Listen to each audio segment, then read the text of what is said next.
예, 반갑습니다. 오늘 78강 하게 됐는데 선거 이후 중인지 어쨌든 사람들이 좀 들어왔네요. 오늘은 신라인들의 사랑에 대해서 얘기를 할 건데요. 제목은 토우장식 강아리에 보이는 신라인들 성의식 이렇게 했는데, 이게 지금 보면 사람들이 특히 화랑세기에 나오는 필사원 화랑세기에 나오는 미실 이야기를 굉장히 사실처럼 믿어요. 근데 지금 오늘 들어보면 알겠지만 신라 역사의 흐름을 맥락으로 보면 그 당시에 미실과 같은 행동을 할 수가 없는 상황이거든요.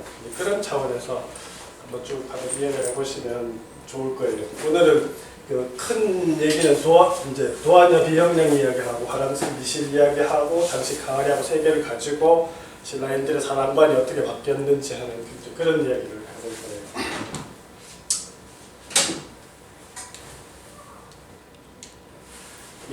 아시다시피 토우장식 항아리가 이 항아리거든요. 계림노에서 나왔는데 보시면 여기 보면 스토리가 있는 토우들을 붙여놨어요. 보면 지금 이쪽에 있는 사랑을 하는 모습을 좀 확대하면 체위가 이런 식으로 나올 정도로 굉장히 노골적인 체위가 나오거든요. 근데 지금 이쪽에는 사랑을 하면서도 이쪽에는 지금 검은 고를 타고 있는 신인이 나오고 개구리가 보이고 여기 개구리 뒷다리를 물고 있는 뱀이 보이고 또 뒤쪽에는 춤추는 사람도 보이고 이렇게 돼 있어요. 그래서 요걸 주제로 해서 이제 사람들은 이때 장식 토우가 나올 때는 성이 굉장히 개방된 건 맞아요. 자료를 보면 맞는데 그 다음 단계에서 이게 급반전했다는 걸 이해를 못하는 거예요. 제가 보면. 그래서 대부분 요 부분만 보고 고신라인들이 사랑이 굉장히 개방적이었을 거라고 단정을 하는데 그게 아닐 거라는 거죠. 제 얘기는. 그래서 신라인들이 전체로 보면 사랑이 어떻게 바뀌었냐 하면 처음에는 굉장히 정숙한 상태로 출발했어요. 특히 진안인들이 박씨들이 주도하고 이렇게 고조선 세력들이 주도할 때는 굉장히 정숙한 상태로 출발했다가 그 다음에 고총고분 당시에 오면서 자유연애하고 사랑이 개방적이었다가 그 다음 단계로 사실 불교가 국가이데올로기로 되면서는 사실 다시 금욕적 사랑으로 바뀌어요. 맥락상으로 보면. 그랬다 통일이 되면 이제 다시 개방되는 이제 이런 식으로 이 연애관 사랑관이 변천을 하거든요. 근데 사람들이 지금 대부분 고총고분 시대 때 자유연애를 하고 개방적인 그런 사랑관이 계속 이어졌을 거라고 생각하는 게 착각이라는 거죠.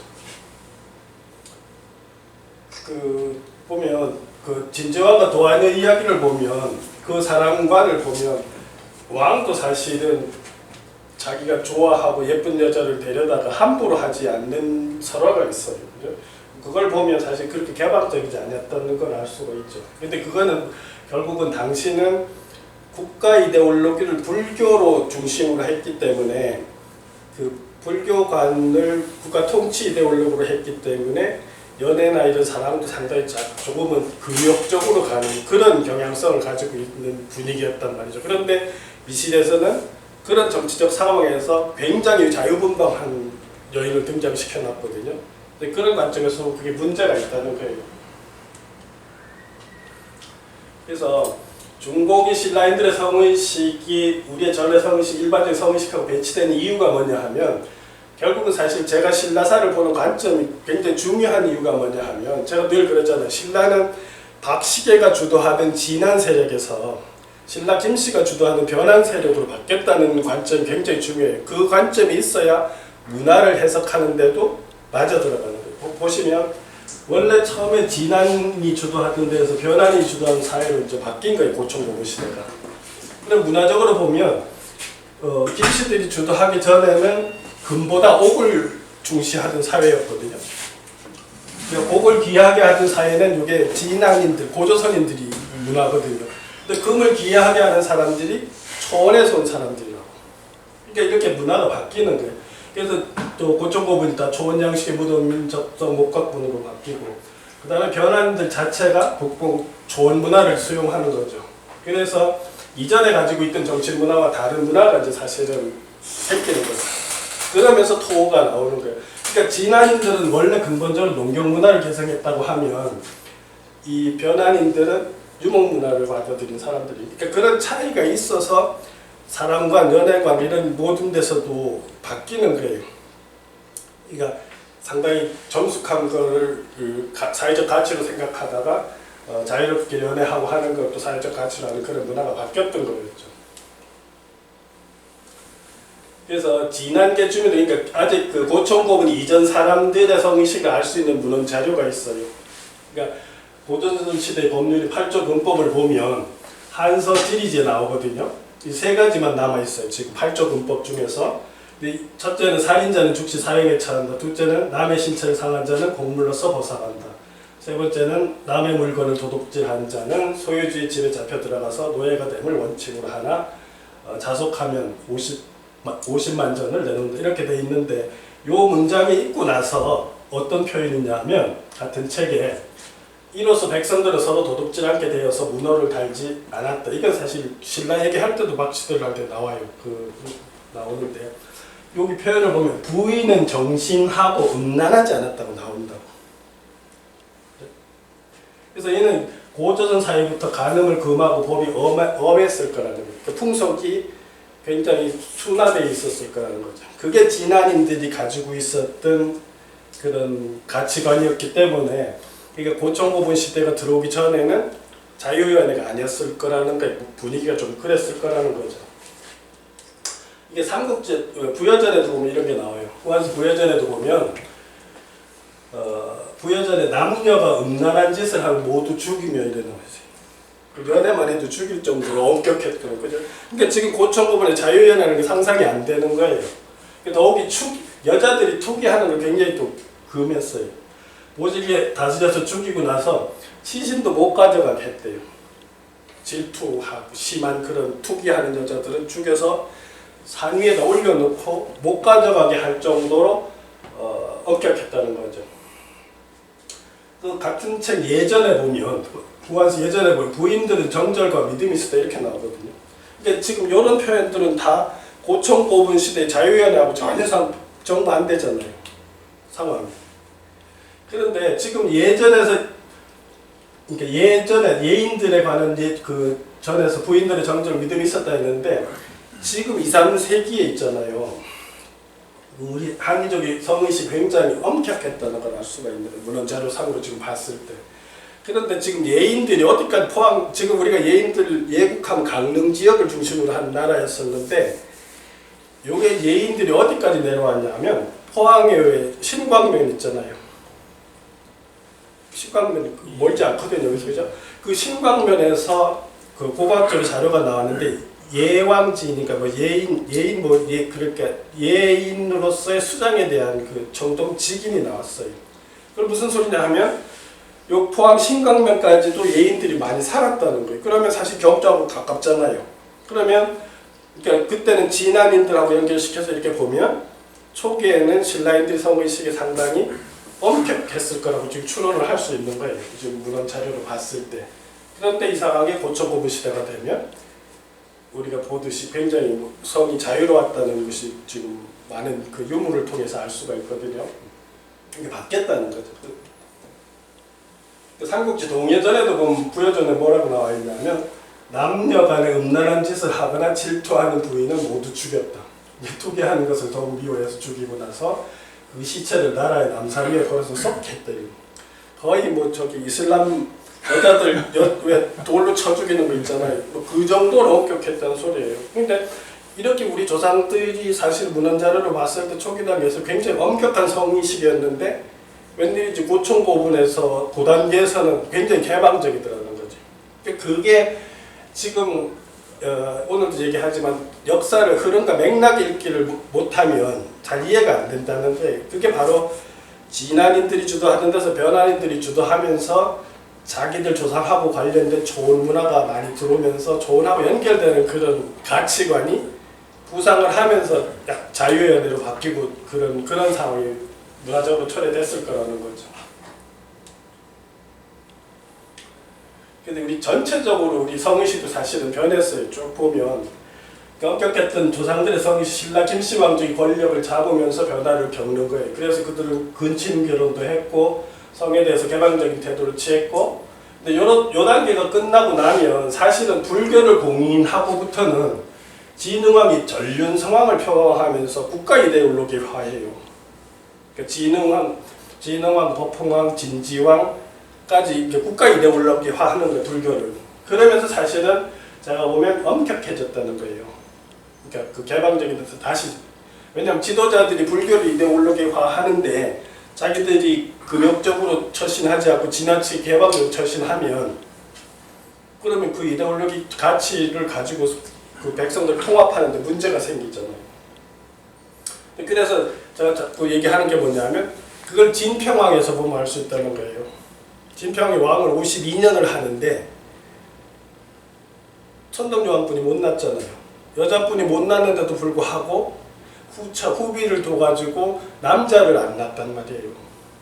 그럼 진평왕이 고자가 아니었을 거라는 거예요. 근데 그 당시는 왜 전륜성왕이 3대 내려오다가 자기는 석가모니 아버지인 것처럼 했잖아요. 진평 자신이. 부인은 마야 부인을 했고. 그러면 석가를 낳아야 되는 판국인데 자기가 막 그런 이데올로기를 가지고, 그런 의식을 가지고 자기가 그 부처의 종자라고 하는 그런 의식을 가지고 통치를 하는데 자기가 바람 피고 후처를 두고 이렇게 하면 그게 안 맞아 들어가잖아요, 가치가. 그래서 제가 보면 미실이 활동하던 그 시기에는 미실처럼 활동할 수가 없었다는 거예요. 그래서 오늘 얘기하지만 도안여, 진지왕하고 도안여 얘기도 그래서 나오는 거예요. 그럼 그 진지왕이 폐위되는 이유를 뭐라고 지금 삼국사기에 써놨냐 하면 정치가 어지럽고 황음에서 이제 나왔어요. 그냥 황음한 게 폐위되는 조건이었다고 지금 나오고 있다. 왕임에도 불구하고, 그죠? 그러면 거기서도 단서가 뭐냐면 결국 그 시절에는 권력을 가진 자조차도 지나치게 자유연애를 하거나 하는 거는 약간 금기시되는 상태로 바뀌었을 거라는 거예요.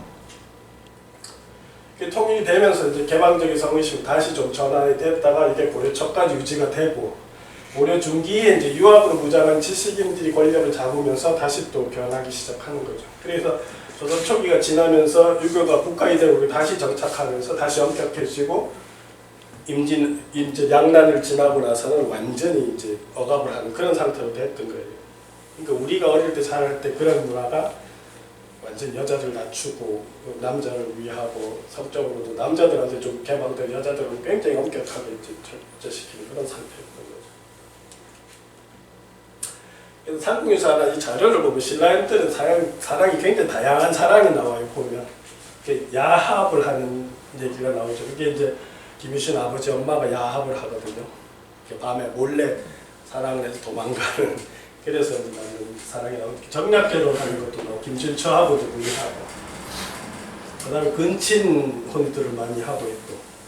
그러니까 지조가 그런 게 아까 그 진평하고 도안여 얘기가 뒤에서 자세히 하는데 보면 굉장히 그 당시에 요 스토리에서는 굉장히 지조 있는 사랑을 가치 있게 평가하고 있어요. 그 얘기에서. 그 다음 짝사랑 같은 게 있죠.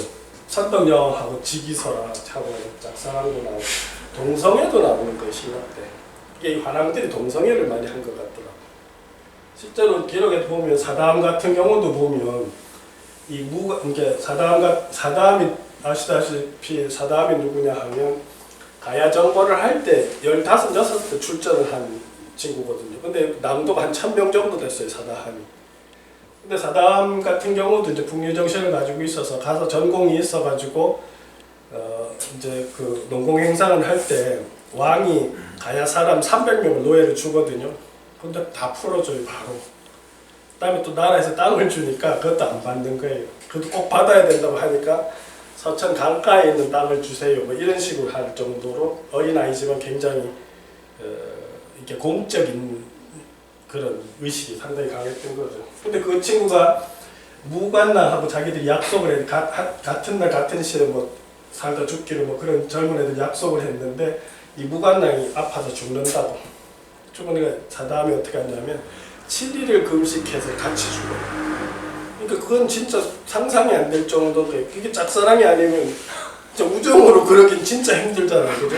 그렇게 우정 수준을 넘어서 거의 뭐 그 동성애 수준이었으니까 아마 그랬을 거라고 짐작을 할 수 있는 거죠. 근데 우리가 또 유명한 그 장식 보검 나온 거 있죠.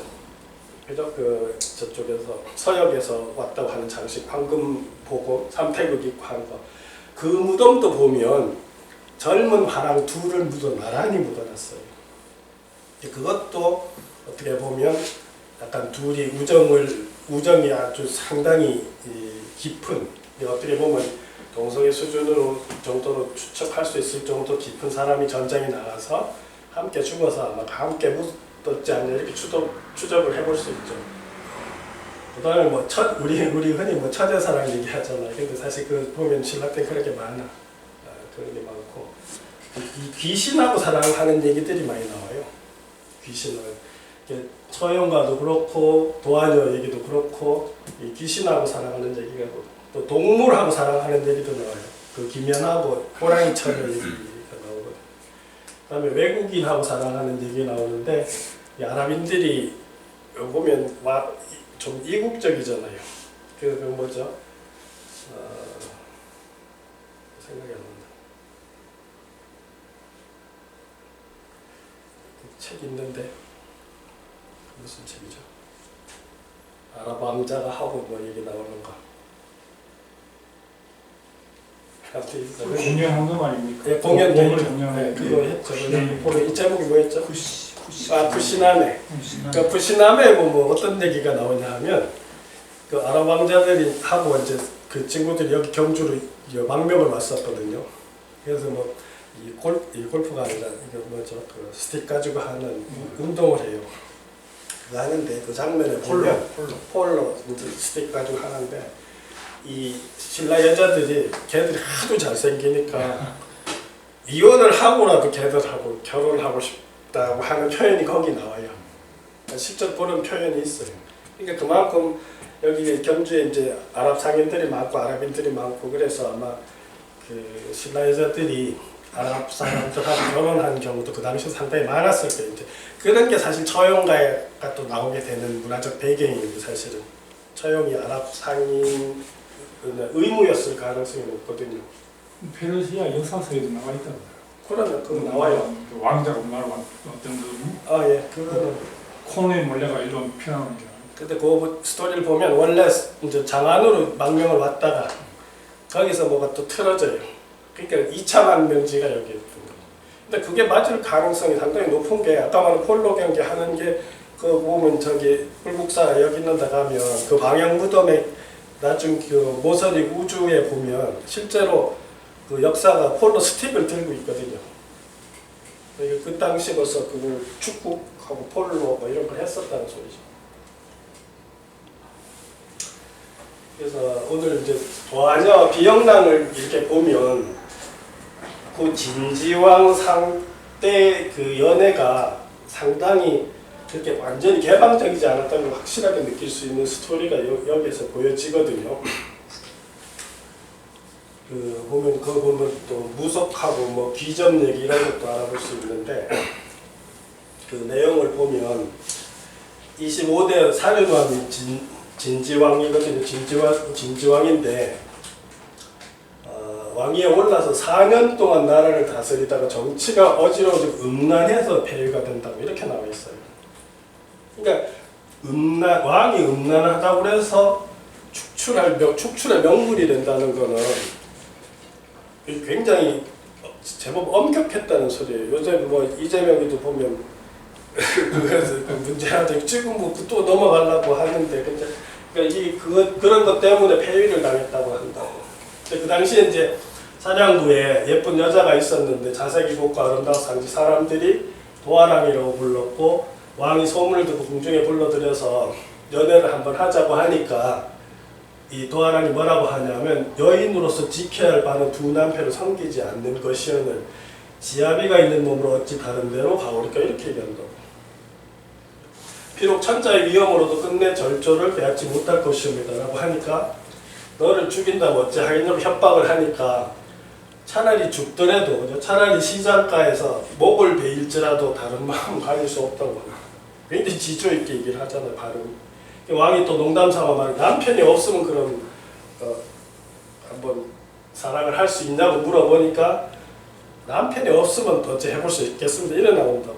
그러니까 요 당시의 미실에서는 미실은 완전히 분탕질을 하거든요. 그러니까 이런 기록상 역사적 사실하고 지금 화랑색에 나오는 얘기하고 안 맞는다는 게 맥락상. 사람들이 그 맥락을 읽지 않고 그 고총고부 시대의 그 토 같은 걸 보면서 굉장히 자유연애를 했다는 그 시각에서 미시를 보는 걸 제가 보면.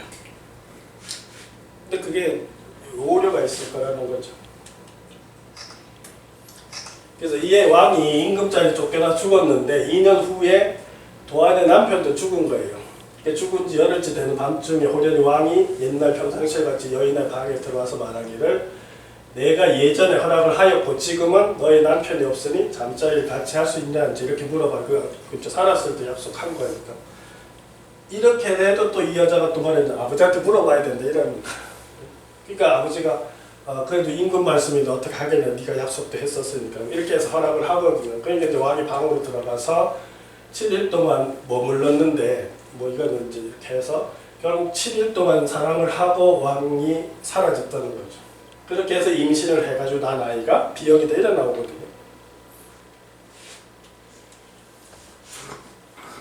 여기서 보면 사륜왕이 진지왕인데 이게 사륜이 뭐냐 하면 사실 천륜으로 해가지고 지금 이해를 하는 거예요. 보면 이 전륜선왕 개념을 들고 나온 게 버풍왕이 금륜이고 진흥왕이 음륜이고 진흥왕의 장자였던 게 동륜이거든요.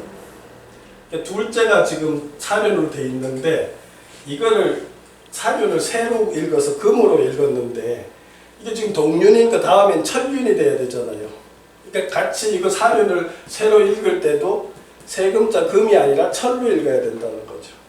그래서 이게 전륜선왕 개념이 지금 쫙 가지고 진흥왕이 가지고 이렇게 하는, 그러니까 국가 이데올로기로 지금 불교를 공인을 해서 불교적 개념하고 저때 제일 심한 게 뭐냐 하면 김씨 왕족들이 석가모니하고 같은 종이라 석종이라는 개념을 가지고 있었어요.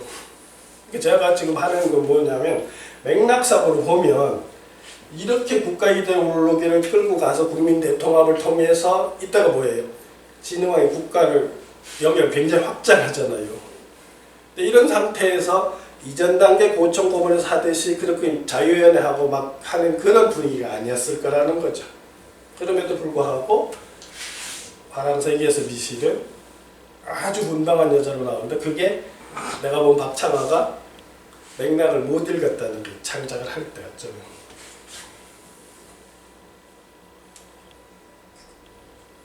우리가 뭐 도화살이라는 말 많이 하죠. 전 보면 도화랑의 복숭아를 뜻하는 도에 귀신을 피하신 영험이 있다는 관념은 옛날부터 있었는데 형초의 세시기에 보면 복숭아에는 오행이 정해서 나쁜 기운을 피하고 없애줄 모든 귀신을 제압한다 이렇게 나와 있어요. 그리고 산해경에도 보면 회남자도 보면 이게 다 도가경전들이거든. 이런 것들이 다 도가경전들이 그러니까 무속 관련 경전이고 지난 시간에 말씀드렸지만 이 태음신앙에 대한 얘기들이 많이 나오는데 이 귀신을 피한다는 기록이 있는데 지금 이 도화랑 얘기에서도 보면 이 도화랑 자신도 무녀였어요. 무녀로 추정이 된다. 근데 이 복숭아가 보면 그 신화집 뭐 신성집 같은 데도 보면 복숭아 귀신 쫓는 얘기도 나오지만 제 생각에 그런 게 복숭아가 보면 피가 붉은색이거든요.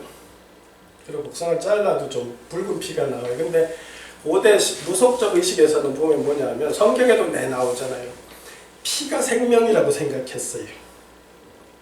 그 성경에도 보면 구약 성경에 보면 늘 그 번제물을 태울 때 보면 피를 굉장히 귀하게 생각한다고. 그러니까 피가 생명이라고 생각하는 게 고대 샤먼들이 가지고 있었던 기본적인 의식이 그 맥락이 있는데 아마 복숭아 가지가 그런 맥락에서 나무 가지 중에서도 붉은 피가 있고 붉은 결이 많아서 아마 귀신을 쫓아내고 생명력이 강하니까 부정하고 음을 쫓아낼 수 있다 이런 생각을 했던 거죠. 그래서 요새는 뭐 사실은 그 과거에는 이 도화살이 있으면 시집도 잘 못 갔어요. 사주에 도화살 있으면 남자 잡아먹는다고 시집도 못 갔는데 사실은 요새는 도화살 있는 여자들이 더 잘 사는 거예요. 그죠? 그러니까 이게 진리는 안 바뀌지만 가치는 바뀌잖아요. 지금도 오늘도 말해요. 사랑에 대한 관점들이 시대마다 가치가 바뀌면 다 바뀌는 거예요. 그러니까 지금은 사실은 여자들이 도화살이 있으면 매력이 있다. 매력이 있으면 많은 사람이 자기 주변에 끌고, 그러면 자기가 활용하면 사회적으로 나름대로 많은 이득을 보는 거죠. 옛날엔 정절을 강조할 때는 그런 자유연애라든지 이런 걸 못하게 했으니까 굉장히 힘들지만, 지금은 뭐 연예인들 보면 사실 도화살이 있으면 훨씬 더 인기가 많거든요. 요새 그런 얘기도 하대. 남자 여자들이 시집장 애들이 안 간다는 게 연예인들만 보고 자라는 게 서로가. 자기 이상들은 다 거기 나오는 애들인 거예요. 그게 지금 주변에서 만나려니까 그게 안 되잖아요. 그러니까 자기 이상하고 안 만나면 자꾸 생각을 하는 거죠. 그런 것도 실제로 젊은 애들이 결혼을 못하게 된 심리적 배경이라 하더라고요. 그래서 이 B형이라는 이름이 어쩌면 이 용 형상에서 나와서 이름이라고도 추론을 해요. B형이라는 게. 근데 연결해서 보면 아마 말이 되더라고. 이무기 같은 큰 뱀으로 장차 용이 될 존재라고. B의 뜻이 코고 형의 뜻이 가시라는 거지. 가시형자니까. 그래서 코의 가시인데 용의 얼굴을 보면 이렇게 가시처럼 해놨다는 거죠. 그래서 이게 지금 B형락이라고 하는 게 뜻하는 게 아마 용하고 관련된 이름을 이렇게 표현했을 거라고 얘기를 하는 거예요. 또 한 가지는 B형이 자체가 사실은 배암하고 연결되는 음차랄 거라고 생각하는 거죠. 배암, 뱀이라고 하는. 근데 뱀이든 용이든 결국은 뭐냐 하면 이게 왕의 아들이잖아요. 그러니까 용의 아들인 거예요. 왕하고 용하고 상징적으로 등식이 성립이 되니까. 그런 관점에서 B형을. 그러니까 B형 자신이 사실은 진지왕 유복자일 거예요. 그래서 이 B형이 나중에 태종 무열왕의 아버지가 되는 용춘 용수로 되는 거예요. 이 B형이. 그 원문에 보면 진평대왕이 매우 기이한 소문을 듣고 궁중에서 데려다 이제 B형을 길렀는데 15살이 되자 집사라는 벼슬을 줘요. 그랬더니 밤마다 도망 나가서 노는데 왕이 군사들을 보고 지키라 해고 월성을 넘어서 서천 황천강변에서 가서 귀신들을 데리고 논다 이렇게 돼 있어요. 그러니까 군사들이 이렇게 보니까 밤새 놀다가 새벽 종소리가 치면 흩어지고 B형랑도 돌아오더라 이런 얘기가 있고, 그래서 이렇게 보고를 하니까 왕이 뭐라 하냐면 너는 귀신들을 거느리고 논다는데 정말이라고 물어보니까 그러합니다 해서 왕이 그렇다면 너는 귀신들을 시켜서 진원사 북쪽 배울 때 다리를 놓아라 이렇게 해가지고 실제로 B형랑이 귀신 무리들을 데리고 하룻밤 사이에 다리를 완성했다 해서 이게 귀교라고 하거든요. 근데 이 맥락을 보면 지금 사실 스토리는 이렇게 됐지만 여기서 뭘 볼 수 있냐면 B형이 샤먼이라는 거예요. 귀신을 다루는 무라는 거죠. 그렇게 볼 수 있어요. 그러니까 지금 이 내용들 다 보면 저 황천가 이런 데도 보면 결국은 전통 무속에서 보면 굿당이라고 있어요. 굿판이 벌어지는데, 그러니까 황천가에 굿판이 벌어지는데 귀중들, 그러니까 불교가 아니고 전통 신앙을 하는 세력들이 아마 굿당을 하고 아마 그런 종교적 의례를 밤마다 아마 했을 거라고. 거기에 늘 참가하고 거기에 있는 무리들을 귀신무리라고 지금 이렇게 표현했다고 이해할 수가 있는 거죠.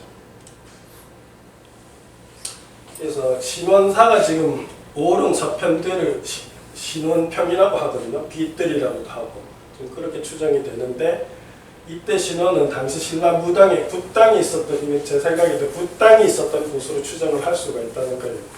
그래서 붙여진 이름이고 귀교는 그렇고요. 그리고 보면 지금 지난 시간하고 연결해보면 제가 보면 그 당시에 불교 이전의 전통신앙에서는 지금 그러니까 B형 이 사람들은 우리 전통무에서 용왕무당, 뱀무당이라고 볼 수가 있고, 그 무리 중에 지금 길달이라고 하는 그 무당들 중에 길달이라고 하는 친구는 여우무당이었을 거라는 거예요. 그래서 왕이 묻기를 귀신들 가운데 인간 세상에 나와서 정치를 도울 만한 자가 있느냐고 물으니까 길달이는 자가 있사온데 가히 나라 정치를 도울 만합니다 이렇게 얘기하니까 왕이 데리고 오라고 해서 같이 보니까 또 똑같이 집사벼슬을 주는 거예요, 길달이한테. 근데 사람이 괜찮았어요. 괜찮아서 각간이 아들이 없는 각간이 있었는데 양자로 드리라 한다고. 그래서 양자로 해서 이제 사는데 흑륜사 남쪽에다가 다락문을 세우고 거기 지키라고 했는데 이 친구가 처음에 지키다가 무슨 이유인지 길다리 여우로 변해서 도망갔는데 비영이 귀신을 시켜서 잡아 죽였다 이런 내용이 나온다. 그러니까 지금 제가 지난 시간에도 얘기했지만 저는 이걸 어떻게 보냐 하면 지금 길다리라는 친구는 여우 토템을 가졌던 여우 무당계통이라는 거예요. 지금 표현이 길다리 여우로 변했다는 거는 길다리 영의 그 정신의 그게 귀신이 그 영이 여우라는 소리를 지금 하고 있다는 거죠. 그러니까 이것도 어떻게 지금 저는 해석하냐 하면 당시 그런 용왕을 믿는 용신랑을 가지고 있는 무속애들은 불교하고 이렇게 잘 습합이 됐다고 하면 요 토템을 가졌던 애들은 그 습합이 되는 과정에서 충돌을 일으켜서 이렇게 배제되거나 스스로 이렇게 떠났을 가능성이 높다는 거 이런 이유를 가지고 그렇게도 기사를 읽을 수 있다는 거죠.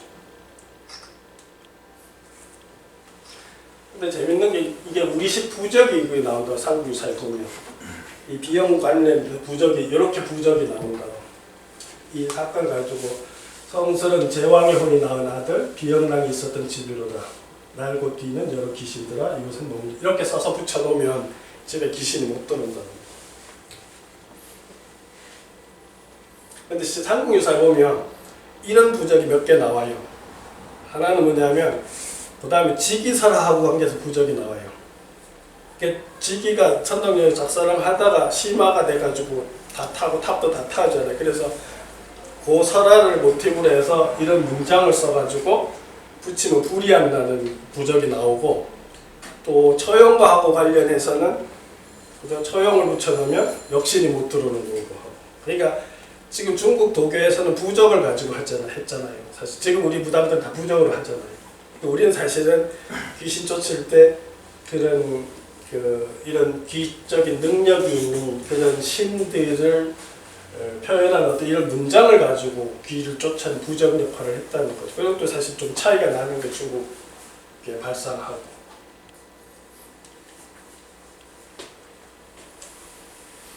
그래서 도안하고 비영랑에서 읽어볼 수 있는 두 가지 이 당시 사랑관과 이제 무속의 비밀이라고 제가 이렇게 써놓고 지금 해놨는데 보면 도안여가 무당이었다고 생각할 수 있는 게 뭐냐면 지금 형식상으로 보면 진지왕은 죽은 상태에서 귀신의 상태로 도안이한테 온 거예요, 그죠? 문장 구조상으로 보면. 그러니까 이게 결국은 뭐냐 하면 도안여가 한테 진지왕이 몸주로 들어왔다고 볼 수 있는 거예요. 그렇게 보면 무녀였을 거라고 생각할 수 있죠. 근데 이게 이제 지금 문장만 가지고 그래서 이 무녀의 아들이었기 때문에 비영란이 세순무로 아니면 강신무로 이렇게 귀신을 다룰 줄 아는 거죠. 이제 그렇게 읽어내야 된다는 거죠. 무속에서 귀신을 볼 수 있고 귀신과 대하고 귀신 조접할 수 있는데 처형부인하고 역신사랑이 이제 그 예죠. 사실은 우리가 지금도 보면 내가 최근에 본 어떤 무당도 그런 얘기 해요. 뭐라고 얘기하냐면 자기가 남자들하고 연애를 하려 하면 자기 몸준 할아버지가 질투를 한다는 거예요. 그러니까 그 무당 자신이 그 표현을 한다니까. 그래서 그걸 못하게 한다. 자꾸 방해를 한다. 남자 관계를 어떻게 하려고 하면 그 몸주 귀신이 자꾸 방해를 해가지고 못한다 하더라고요. 그러니까 지금 무당이 되는 애들도 그런 경험을 하는 거예요. 그러니까 사실은 우리가 보면 이런 원리는 우리가 그 선도 얘기에도 신선 얘기에도 뭐가 나오냐면 이렇게 신혼이라고 하는 얘기들이 나와요. 신혼이 뭐죠? 그래서 신혼이라는 게 나오는데 그게 뭐냐 하면 공부를 이제 선도 수행을 많이 하면 영적으로 하늘에 있는 반대성인 신선 이제 남자면 여자, 여자면 남자하고 연애를 하는 얘기가 신선 얘기도 다 나오거든요. 그게 다 사실은 무속의 기점 얘기들이에요. 그 뿌리가. 그러니까 지금 도하녀에게도 분명히 이거는 도하녀 자신이 무녀고 지금 귀접을 하는 얘기인 거예요.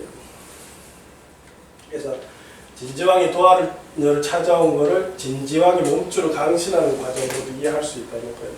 이런 구속적으로 보면. 그 다음에 진지왕이 도하녀를 찾아 7일간 머물러 사랑을 나눈 것은 진지왕이 강신해서 이 신혼을 한 거예요.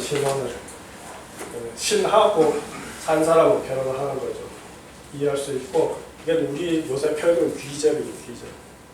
근데 이게 귀접하는 얘기 또 하나 그 전에 한 20년 전에 들은 얘기도 있는데, 그분도 그런 얘기 하더라고. 그분은 자기는 되게 젊은데 자기 학교 다닐 때 교장 선생님이 있었대.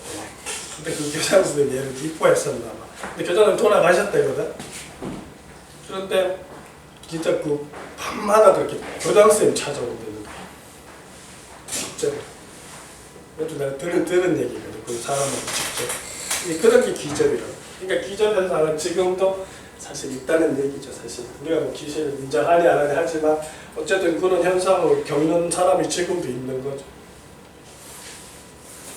근데 이런 얘기는 사실은 아랍이나 뭐 그리스나 힌두나 켈트 이런 문화에도 귀접 얘기 다 있는 거예요. 근데 이제 실제로는 스토리는 이렇게 됐어도 또 실제로 그러면 귀신하고 결혼을 해가지고 아이가 나올 수는 없잖아요. 그러니까 이제 스토리는 이 귀접 스토리, 신혼 스토리로 해놓고 사실은 비현랑은 사생할 거라는 거죠. 실제로는 그 진지왕이 죽기 전에 사랑을 해서 애를 임신했고 그러고 왕은 죽었을 거라는 거죠. 그래서 사생한데 그걸 이제 스토리를 문화적인 그런 배경들이 있으니까 스토리를 그렇게 만들어서 부정하지 않고 귀신하고 사람이 해서 난 것처럼 아마 그래 스토리를 만들었을 거라고 이해할 수 있다는 거죠. 그래서 비영랑은 강신무 도하람의 아들인데 우녀의 아들로 세순모 같은 집에 있어서 그래서 비영랑과 그를 따르는 귀신들은 같은 요로서 모두 무속 집단으로 볼 수가 있다는 거예요. 그러니까 이걸 그냥 신화로 꾸몄다고만 볼 게 아니에요. 제 생각에는 그 당시는 이제 겨우 불교를 보긴 하고 얼마 안 됐고 우리 원래 북녘 무속이 굉장히 강성한 신라 땅이었잖아요. 그러니까 지금 서천돌 쪽에 그 국당처럼 돼 있어가지고 무속들의 어떤 종교의식을 하는 그런 공간이었을 거라는 거죠. 그때 무당들은 구판 버릴 때 다 밤에 버리는 거예요. 그죠? 대부분 밤에 많이 버리잖아요. 그러니까 그 밤만 되면 거기에 그런 관련된 종사자들을 하고 뭐 이렇게 해서 모여서 무슨 구판을 벌이고 했다는 거를 지금 신화적으로 이렇게 표현을 했을 거라는 거예요. 근데 재밌는 거는 아까 길달도 그러잖아요. 길달도 데려오자마자 집사배설을 주잖아요. 비영랑도 집사배설을 주는데 이게 결국은 신정시대의 무군의 유습이라는 거예요. 뭐냐면 그 당시까지만 해도 조정에서 샤먼적 능력이 있는 관리를 둬가지고 그 사회의 그런 무속적인 어떤 그런 것을 이렇게 통제하고 관리하고 조정하고 활용하고 하는 그런 벼슬 집책이 있었을 거라는 거죠. 그게 이제 집사벼슬이었을 거라는 거예요. 결국은 그게 과거에 재정분리 이전에는 이제 단군이 하든 무군이 하든 역할을 집사한테 맡겼다는 거죠. 그 당시까지 무가 왕정 보좌액을 소유를 하고 있었을 거라고. 그 다음에 비영랑이 귀신들과 황천어들에 놀다가 새벽에 돌아왔다고 하는 것은 밤에 왕궁을 떠나 무속 집단과 어울려서 부판을 벌린 거로 저는 이해를 한다는 거예요. 황천은 무의 색채가 짙은 이름으로 무속 집단의 집단 거주지고 여기가 부땅이었을 거라는 거죠. 비영랑은 그 무 가운데서도 지금 집사무로 되어 있는데 그러니까 그 무들의 대표격인 거예요. 그러니까 무속 집단들을 통솔하고 관리하고 하시는 역할을 그 집사가 했다는 거죠. 그러니까 길달도 그런 아이로 불러들였다가 이 길달이 뭔가 마음에 안 맞아서 도망갔다는 거죠. 그렇게 그 국가에 협조를 안 하니까 결국은 죽였다 그렇게 이해할 수가 있다는 거죠.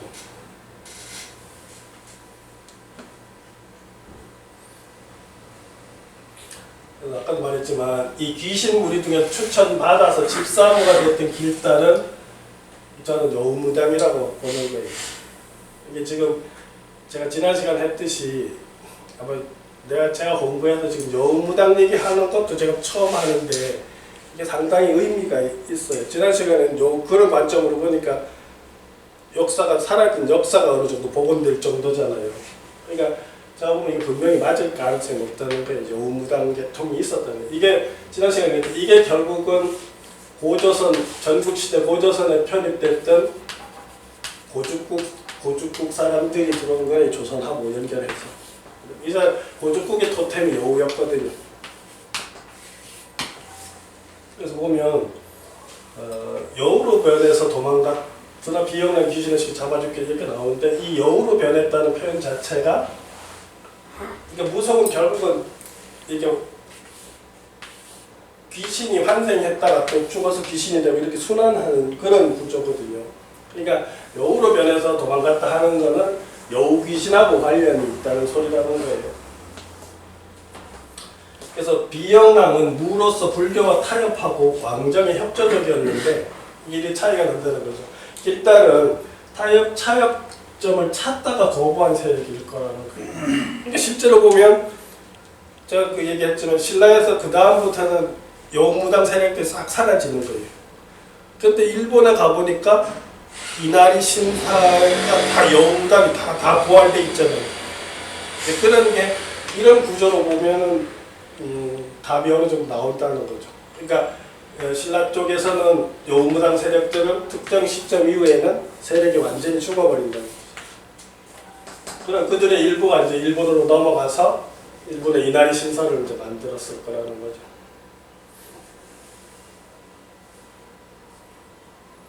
그러니까 이거를 길달은 무불의 대립으로 그러니까 융합까지 불교에 저항하다 패배한 무로 볼 수 있고 비영랑은 불교에 융합된 무를 상징한다고 볼 수 있다는 거예요. 그래서 당시 무의 주류였던 뱀과 용무당이 이렇게 표현하면 웃기죠. 뱀과 용무당은 실제로 이걸 이렇게 표현하는 이유가 뭐냐면 지난번에 사슴무당도 있고 그렇거든요. 실제로 그러니까 늑대무당도 있고 그러니까 이게 토템하고 관련되는 거예요. 그럼 우리가 지금 그런 표현을 안 쓰지만 단군 시대에서 보면 곰 할머니들은 곰무당이고요. 어떻게 보면 곰을 신으로 모시는 태음 신으로 모시는 세력들이거든요.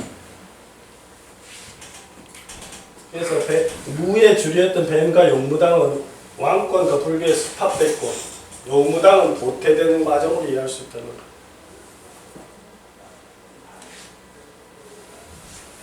그래서 결국은 그러면 진지왕이 실제로 음란에서 폐위됐을까 이렇게 질문을 해볼 수가 있는데 사실은 이제 정치적인 상황에서 폐위가 됐다는 거예요. 왜냐하면 장자인 동륜태자가 있었는데 이게 지금 차자였잖아요. 진지가 이렇게 동륜계를 지지하는 사람들에 의해서 권력이 탈취당하는 과정이었을 거라는 거죠. 실제 역사적 사건은.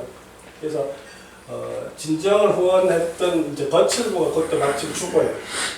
죽고 동륜태자의 아들인 이 나중에 이제 진평왕이 되죠. 중심한 귀족들의 저항으로 폐위됐을 가능성이 높다는 거죠. 그래서 그 도화녀가 남편이 있으면 관계없다고 했을 때 강제로 범하지 않은 것은 실제로는 음란 정도가 심하지 않았을 거라고. 만약에 진지왕이 음란에서 폐위됐다 하면 지가 왕권을 가지고 연애를 좀 마음대로 할 수 있었을 거 아니에요. 그러다가 당했어 모르는데 지금 도화녀 얘기해보면 되게 점잖거든요. 지가 바람은 피고 싶어도 불러다가 다 점잖게 물어보고 안 된다니까 그것도 봐주고 뭐 이렇게 해서 귀신이 돼서라도 지금 좋아는 했으니까 이제 사랑을 하는 거로 이렇게 나오니까 그러니까 이제 정치적 상황은 사실은 그런 거는 약간 각색된 거고 결국은 동륜계 세력들에 의해서 쿠데타를 당한 거로 이해하면 된다는 거죠. 이 이야기는. 그래서 결국은 보면 진지왕은 유복자일 거라는 거예요. 유복자고 이 사람이 사실은 용춘의 출생과 더불어서 용춘하고 연결되고 이 용춘의 아들이 사실은 태종무열왕이 되는 거예요. 그러니까 동륜계에서 다시 또 바뀌는 거죠. 그죠? 그 형제에서 격치가 그렇게 되는 거죠. 그러니까 지금 비형을 이렇게 보는 게 무열왕의 아버지는 용춘 혹은 용수로 보는 관점이 있어요. 실제로. 왜냐하면 그렇기 때문에 진지왕이 진평왕이 진평왕이 사실은 비형을 어릴 때 데려다 궁중에서 기르거든요. 근데 궁중에서 기르는 이유가 조카기 때문에 그랬을 거라는 거예요.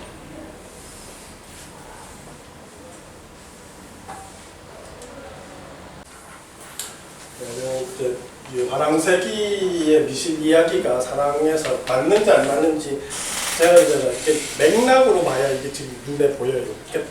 지금 많은 사람들이 미실이 사실일 거라고 생각하고 드라마에서도 하면 사실처럼 지금 됐잖아요. 근데 맥락에서 보면 절대 미실이라는 여자가 그렇게 활동할 수 있는 공간이 아니었다는 게 그 당시가. 그건 이제 어쨌든 제 관점이 지금 저는 보면 선생님 세우고 있는 게 한달고기도 마찬가지고 이것도 뭐 마찬가지고 강단에서 보자면 하면은 제야에선 다 이걸 인정하는 편이에요 지금. 근데 사실은 저는 밖에 있으면서도 비판적으로 보는 거예요. 한달고기나 화랑새기도. 그러니까 한달고기는 뭐 전체적 맥락에서는 수용할 수 있는 바가 있지만 강론에도 팩트에 들어간 문제가 많은 부분이 분명히 있다는 거죠. 문헌 비판을 해야 된다는 거죠.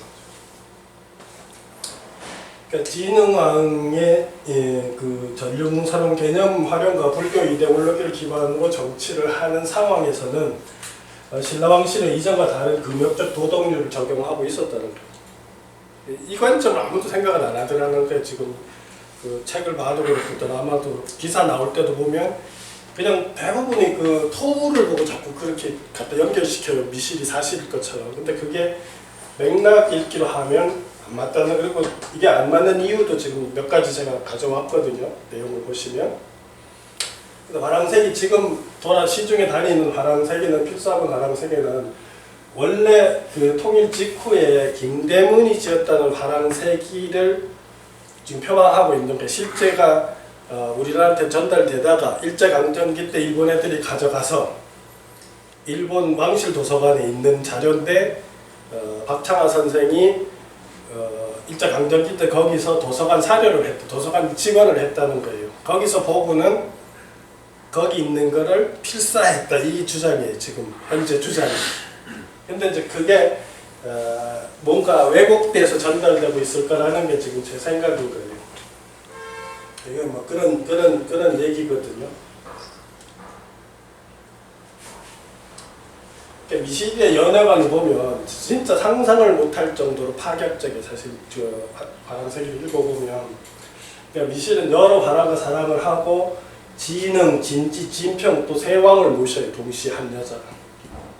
이렇게 표현도 색공지신이라는 별명을 가질 정도 자유분방한데 이 미실의 여자 한마디로 뭐냐 하면 성을 무기로 해가지고 왕들과 화랑들을 다 쥐락펴락했다는 얘기거든요. 스토리의 핵심이.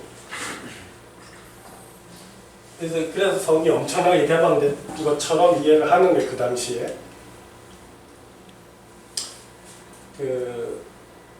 또 이런 표현도 있어요. 그 화랑새기에 가면 당시 우리가 아는 거는 교과서로 배우는 건 뭐냐 하면 성골, 진골 해가지고 그 남자 가계에 대해서 막 이렇게 귀족 가계에 대해서 얘기하는 건 사실 그 자료에 있는데 요게 지금 사실 역사책에 없는 내용이에요. 여자에서 여자로 지어지는 인통이라는 게 있다고 지금 주장을 해, 화랑새기에서. 해가지고 인통에 속한 여자들은 신라왕실 남자들의 결혼 상대가 되거나 연애 상대가 된다는 거예요. 발상은 되게 재미있어요. 근데 이 발상이 지금 그 당시 문화하고 지금 기록상에 이런다고 전혀 없는 거를 이런 걸 하나가 지금 들어가 있다고. 그래가지고 미실 같은 경우도 미실에 대해서 좀 나와요. 그래서 외할머니가 옥진이었고 옥진한테 이제 뭐 이렇게 교육을 많이 받았는데 어쨌든 옥진과 미실은 결국은 성적인 색공 자체가 도인 것처럼 표현될 정도로 약간 또 그런 관점도 지금 그 화랑새기에 나오거든요. 근데 이게 지금 상식적으로 말이 안 되는 게 지금 정리해 놓은 건데 미실의 행적을 보면 남편이 있는 몸으로 이모의 남자인 진흥왕의 후궁이 되는 게 이게 상식적으로 지금도 말이 안 되죠.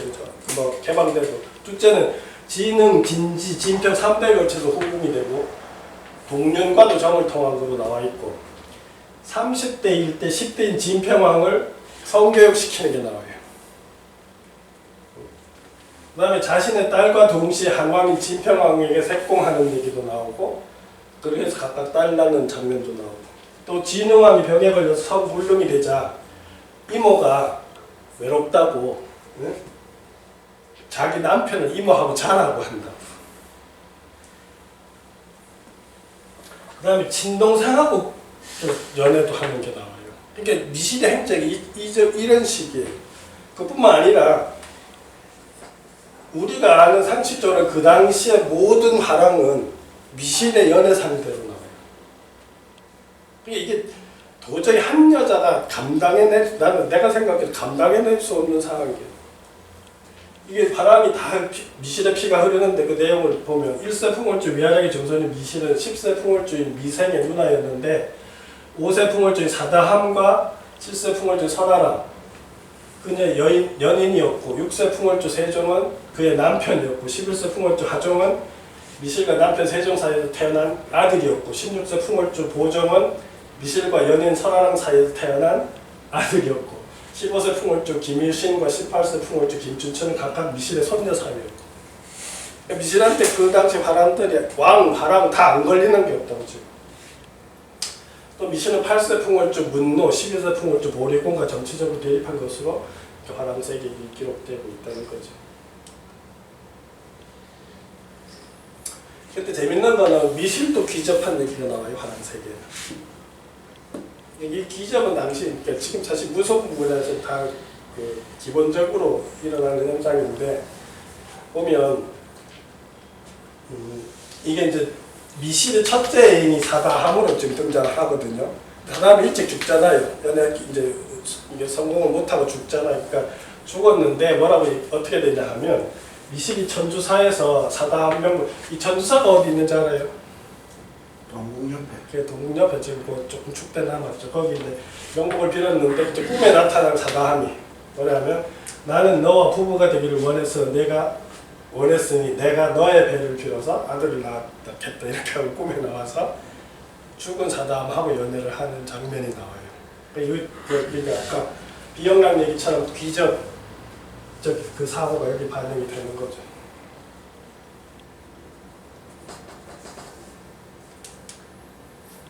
그다음에 이 마복자 얘기는 것도 사실 이게 이해가 안 되는 부분이에요. 바람색이 마복자가 뭐냐 하면 화랑이 있으면 화랑이나 낭두가 이제 그 화랑 조직의 리더잖아요. 그러면 그 화랑을 따른 낭도들이 결혼을 해서 임신을 하잖아요. 그럼 임신한 상태에서 화랑 혹은 낭두하고 자기 마누라하고 자는 거예요. 그러면 이 임신 안 한 상태고 임신한 상태에서 화랑하고 자면 이게 뭐 발상은 그런 것 같아. 그 아이한테 기운이 이제 들어간다고 생각을 한 거야. 그렇게 해서 나오면 그 아이는 아버지가 둘이 되는 거예요. 그러니까 진짜 피를 준 아버지가 있고 사회적 관계에서 이쪽에 그 아버지 역할을 하는 이제 그런 시스템이 있었다고 주장을 하는 게 이게 마복자 개념이에요. 근데 이게 지금 제가 생각하면 약간 그 유목민들이 그 왜 외부 남자들 오면 뭐 잠재워주고 뭐 잠자고 뭐 잠자리 내주고 뭐 그런다는 어떤 그런 발상을 가지고 이 마법자 얘기를 한 것 같은데 이것도 사실 쉽게 받아들이기 힘들거든. 보통 화랑색 진위 논쟁에 보면 부정하는 사람들은 대부분 강단사학자들인데 박창화의 한문 창작 소설일 뿐이다 이렇게 얘기를 합니다. 화랑색이가. 긍정론자들은 박창화 선생이 직접 원본을 필사한 것이라고 주장을 하는 거죠. 그래서 박창화 선생이 일제강점기 일본 국내상에 도서관 사서로 근무했다는 점을 들어가면서 실제일 거다. 우리나라에 있던 화랑새가 그 사람들이 뺏어갔는데 거기 수장되어 있을 거다.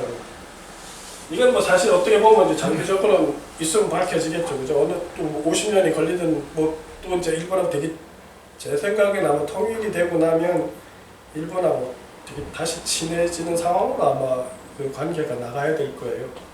그렇게 되면 이제 그럴 때 이제 조사할 상황도 있겠지만 제가 보면 이제 화랑새기 저는 부정론자거든요. 그 이유를 이제 몇 가지를 들 수가 있는데, 지금 우리는 여기 천전 양각화 있잖아요, 그죠? 대곡리하고 천전 양각화가 있는데, 재미있는 거는 화랑색이면 화랑에 대한 색이잖아요. 화랑들의 전기란 말이에요. 각 화랑들의. 그런데 천전 양각화에 가면 화랑 이름이 굉장히 많이 적혀 있어요. 암각화에. 근데 그 암각화에 있는 화랑은 안 나온다는 거죠, 화랑색이. 그건 뭘 말해요? 그거는 거기 있는 화랑 이름은 당시에 화랑들이 거기 가서 명상하고 훈련하고 기도하고 하면서 참가했다는 사인이에요. 출석부라고 자기들.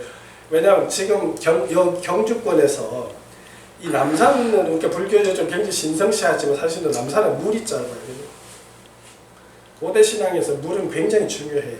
특히 용신 신앙의 생명의 물은 늘 물이 굉장히 중요한데, 그래서 사실은 여긴 불적은 있지만 그 이전 단계, 불교 이전 단계 유적은 사실 남산에 많지가 않아요. 내가 본 그 알터가는 사실 여러 군데에서 그거 다 찾아놨었는데, 뱀도 몇 마리 나와요. 신앙 대상이었던 뱀도 나오고, 그건 이제 불교 이전 건데, 어쨌든 지금 일권에서 보면 물이 굉장히 좋고 자연 산세가 좋은 데가 바로 천전야구 대곡리예요. 그만한 데가 없어요. 고대 샤먼들 입장에서 보면 거기가 성소라고. 화랑도 샤먼이거든요. 화랑이 우리 선도에 선도를 개설하는 사람들 있잖아요. 원선도, 고유 선도를. 좀 이따 그 설명을 드릴 텐데. 근데 그럼 만약에 이게 이제 1970년에 천전이가 발견이 됐어요. 근데 막창화의 필사본은 이전에 나왔거든요. 만약에 천전이 암각화가 발견되고 막창화의 화랑색이 나왔으면 이 이름들이 들어갔을 거라는 거죠. 이렇게 이름이 많아요. 천전이 암각화에. 근데 이 사람들이 화랑색이 없다는 거예요. 뭘 말하겠어요, 그죠? 금성문인 이게 더 진짜라고 지금 입장에서 학술적으로 하면. 그거 맞잖아요, 그죠? 학술적으로 말하면 당시에 화랑들이 참석하고 낙서해는 그게 금성문이 더 가치 있는 거 진짜지. 지금 필사본이라는 건 주장만 있지 실제가 논증이 안 되잖아요. 그러면 일단은 이 문제에서도 화랑세기를 진본이라고 하는 데는 약간 이제 문제가 있다는 거죠. 그 다음에 제일 문제가, 나 이거 처음부터 내가 먼저 대학 다닐 때부터 이 얘기를 했는데, 화랑세기가 만약에 봐요. 화랑세기가 원래 우리 선도 문화라고 하면 우리가 재치원 얘기했듯이 풍류도하고 연결이 되는데, 그러면 재치원이 풍류도를 해서 난남부에서 뭐라 그랬어요? 월풍류도하고 비상선사라고 할 때 지금 사람들이 말하는 게 뭐냐 하면 이 선사가 바로 화랑색일 거라고 지금 얘기를 해요. 학술적으로. 그러니까 난낭비서에 고유 선도가 풍류도가 있고 비상선사 했을 때 그 선사가 화랑색이라고 주장한다고. 그럼 뭐예요? 그러면 그 다음에 나오는 대목이 뭐예요? 풍류도가 포함 삼교하고 접합문제가 안 돼 있잖아요. 그러면 그러니까 우리 원선도의 유교, 불교, 도교적 가치가 이미 이렇게 다 포함되고 있다고 주장을 했단 말이에요. 그러면 비상선사에 이 내용이 있을 거 아니에요. 유불선 이 내용이 비상선사에 들어가 있잖아요. 이 선사라고 있는 그 책이 있다고 재치원이 말했는데, 이게 화랑색이라면 재치원이 규정한 풍류도 얘기가 들어가 있어야죠. 화랑색에. 그죠? 내용이 들어가 있어야죠. 그런데 뭐라고 돼 있냐 하면 원하의 근원이 옛날에 연나라에 있는 대부의 그 귀족들의 부인들이 선도를 좋아해서 각축 미인 여자들, 이쁜 여자들을 많이 선발을 했다는 거예요. 네? 그래서 그게 명월 국화라는 이 미인들이, 이게 옛날 이제 그 왕고문전의 부인들이 선도를 좋아해서 이쁜 여자들을 많이 뽑았는데 요 미인들이 국화라는 거예요. 네? 그 풍속이 동쪽으로 점차 와서, 그죠? 와서 우리나라의 여자들을 위 원하라 했다 이렇게 돼 있어요. 이 박차마가 지금 사람 세계 이렇게 돼 있고. 그러면 화랑의 뿌리가 연나라의 선도가 되잖아요, 그죠? 논리적으로 그렇잖아요. 근데 최치원 선생은 그게 아니라 했잖아요. 난당비서에서. 그러니까 사람들이 내가 이 공부를 하면서 보니까 이런 맥락 흐름을 가지고 추론을 해야 되는데 이런 건 생각도 안 해요. 지금 내 논쟁에서 이 얘기하는 거 못 봤어요. 그러면 선도가 우리가 원래 선도가 어떻게 되냐 하면 제 강의 이제 자꾸 들어서 이제 아시는 분들 입장에 생각해봐요. 제가 공을 이렇게 모시는 사람들이라고 했잖아요. 그러면 이 공이 뭐냐 하면 신성한 공간에 나무를 세워놓고 하늘을 섬기는 사람들이잖아요. 거기서 섬기는 행위를 하는 사람들이 무란 말이에요. 이게 원선도의 뿌리인 거예요. 근데 지금 지금 연나라에 제가 보면 연나라의 선도는 뿌리가 어떻게 되냐 하면 여기에 이것도 스파이 돼 있지만 대체로 어떻게 되냐면 동쪽에 있었던 동이족의 무속하고 연결이 돼요. 왜냐하면 연나라 선도 쪽으로 들어오면 신선들이 보면 우화등산을 할 때 하늘을 나를 때 보면 대체적으로 새하고 관련된 날개를 해서 등산을 해요. 이게 다 새 토템하고 연결된 이 동이족 토템이거든요. 천상하고 소통하는 게. 근데 원래 우리 샤먼 여기서는 공공이 가지고 있었던 우주관에서는 칠성을 중심으로 하는 하늘나라를 모시면서도 태양 에너지와 이 생명 에너지를 뱀으로 인식하는 집단이었단 말이에요. 그럼 이게 뱀이 나중에 용으로 바뀌는 거거든요. 그래서 지금 신라 진암 이렇게 했을 때 용 개념 나오는, 아까도 내가 비영락을 구름이 용무담이라고 표현하잖아요. 그게 원래 정통 샤먼의 맥을 가지고 있다는 거예요. 그러니까 이렇게 보면 이건 나중에 내가 다 정리해서 다시 책으로 쓸 건데, 그러면 이 말이 틀렸잖아요. 그죠? 기본이 틀렸잖아요. 왜? 우리 고유의 선도를 이거로 설명하면 틀렸다는 거예요. 그러니까 벌써 두 가지가 틀리잖아요. 필사본 화랑세기에서는 화랑의 종교적인 근거라고 제시한 연나라 선도, 그죠? 하고 연결해서 해석하는 게 틀렸고, 천전양각형이 나오는 지금 명문으로 남아있는 화랑의 이름 하나도 안 들어간 거로 또 틀렸다는 거예요. 두 가지가 틀렸죠, 그래요? 기본적으로. 또 보면 금입택에 대한 얘기가 나와요. 화랑세기에 보면. 그 보면 여기 이제 지난주에 보면 신라 전성기에 35권에 금입택이 있다 이렇게 나오거든요. 근데 이건 텍스트가 있으면 소설로 픽션을 쓸 수 있잖아요. 근데 해석을 어떻게 했냐면, 이 지금 화랑세기에서 뭐라고 하냐면, 수망택이라는 집이 있었는데 이 금입택 중에 하나가 있는데 금입을 글자 그대로 해석한 거예요. 금이 들어가는 것을 보면 마치 홍수와 같았다 이렇게 표현을 해놨어요. 화랑세기에. 이 기금입 망여 홍수야 뭐 이렇게 해놨어요. 무슨 소리냐면 금입택에 대한 개념을 상징자를 보고 합창화식 해석이라는 게 이게 그럴 가능성이 높다는 거예요. 지금 금입택이라는 거는 이렇게 볼 수 있는 여지도 전혀 없는 건 아니지만, 사실 서라벌에 있는 그 고려대 같은 집 중에서 아주 귀족들 집 35곳이 아주 호화스럽다는 거예요, 기본적으로. 그러면 이걸 지금 학자들이 대체로 해석하는 건 뭐냐면, 그냥 첫째는 제일 쉽게는 그냥 호화저택 정도를 이렇게 표현했다고 하는 게 가장. 그 다음에 한 가지는 종갓집을, 대표적인 가문의 그 좀 3층으로 2층 3층 돼가지고 화려한 집을 표현했을 수도 있다 하고, 그 다음에 이게 이제 지금 저쪽에 있는 아랍에 있는 그 문구 때문에 해석하는데, 신라인들은 집을 비단과 금실로 수놓은 촌으로 단장한다 이렇게 됩니다. 그러니까 아주 귀한 집이니까 금실 수놓고 하는 뭐 그런 장식들이 많고 실제로 신라 사람들은 귀족들은 금사발을 썼잖아요.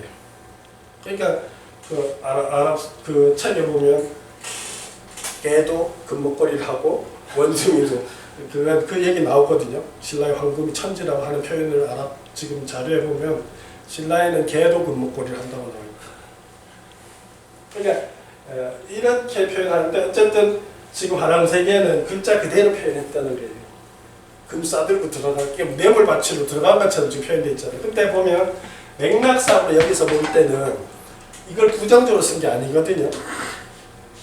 그러니까 한국사에서 요 맥락이 뇌물을 바치는 그 부정적인 입장으로 금입탁을 지금 표현한 게 아닌 거예요.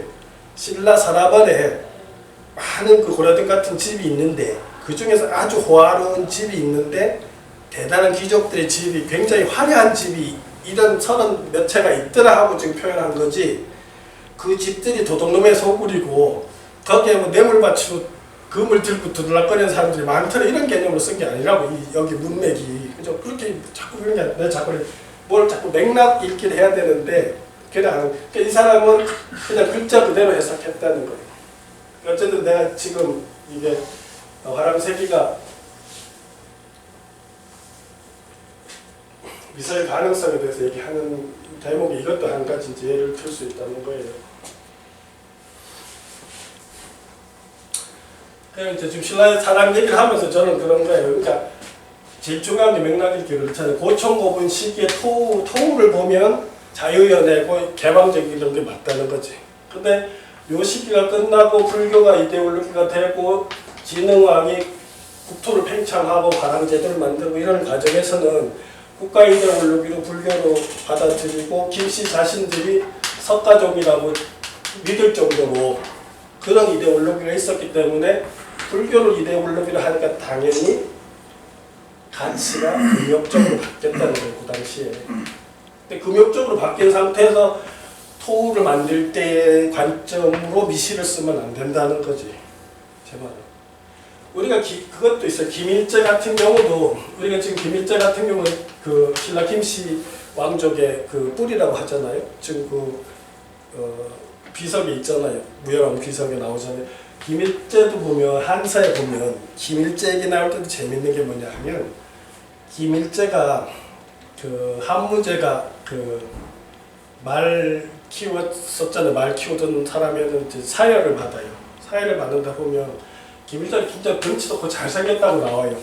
그런데 이렇게 사열을 가면서 다른 애들은 후궁들 힐끗힐끗 다 쳐다본다고 이쁜 애들 많으니까 후궁들이. 근데 거기 표현이 뭐라고 나와요? 김일제는 돌아도 안 보는 거예요. 그리고 또 내용이 뭐가 나오냐면 무제가 이렇게 요구해요. 네 딸 놔줘 그런다고. 이제 그 김일제 딸을 달라고 해 무제가. 그 김일제 거절하거든. 또 반대로 주려고 해도 안 받아요. 그것도 기록이 나와요. 짧은데.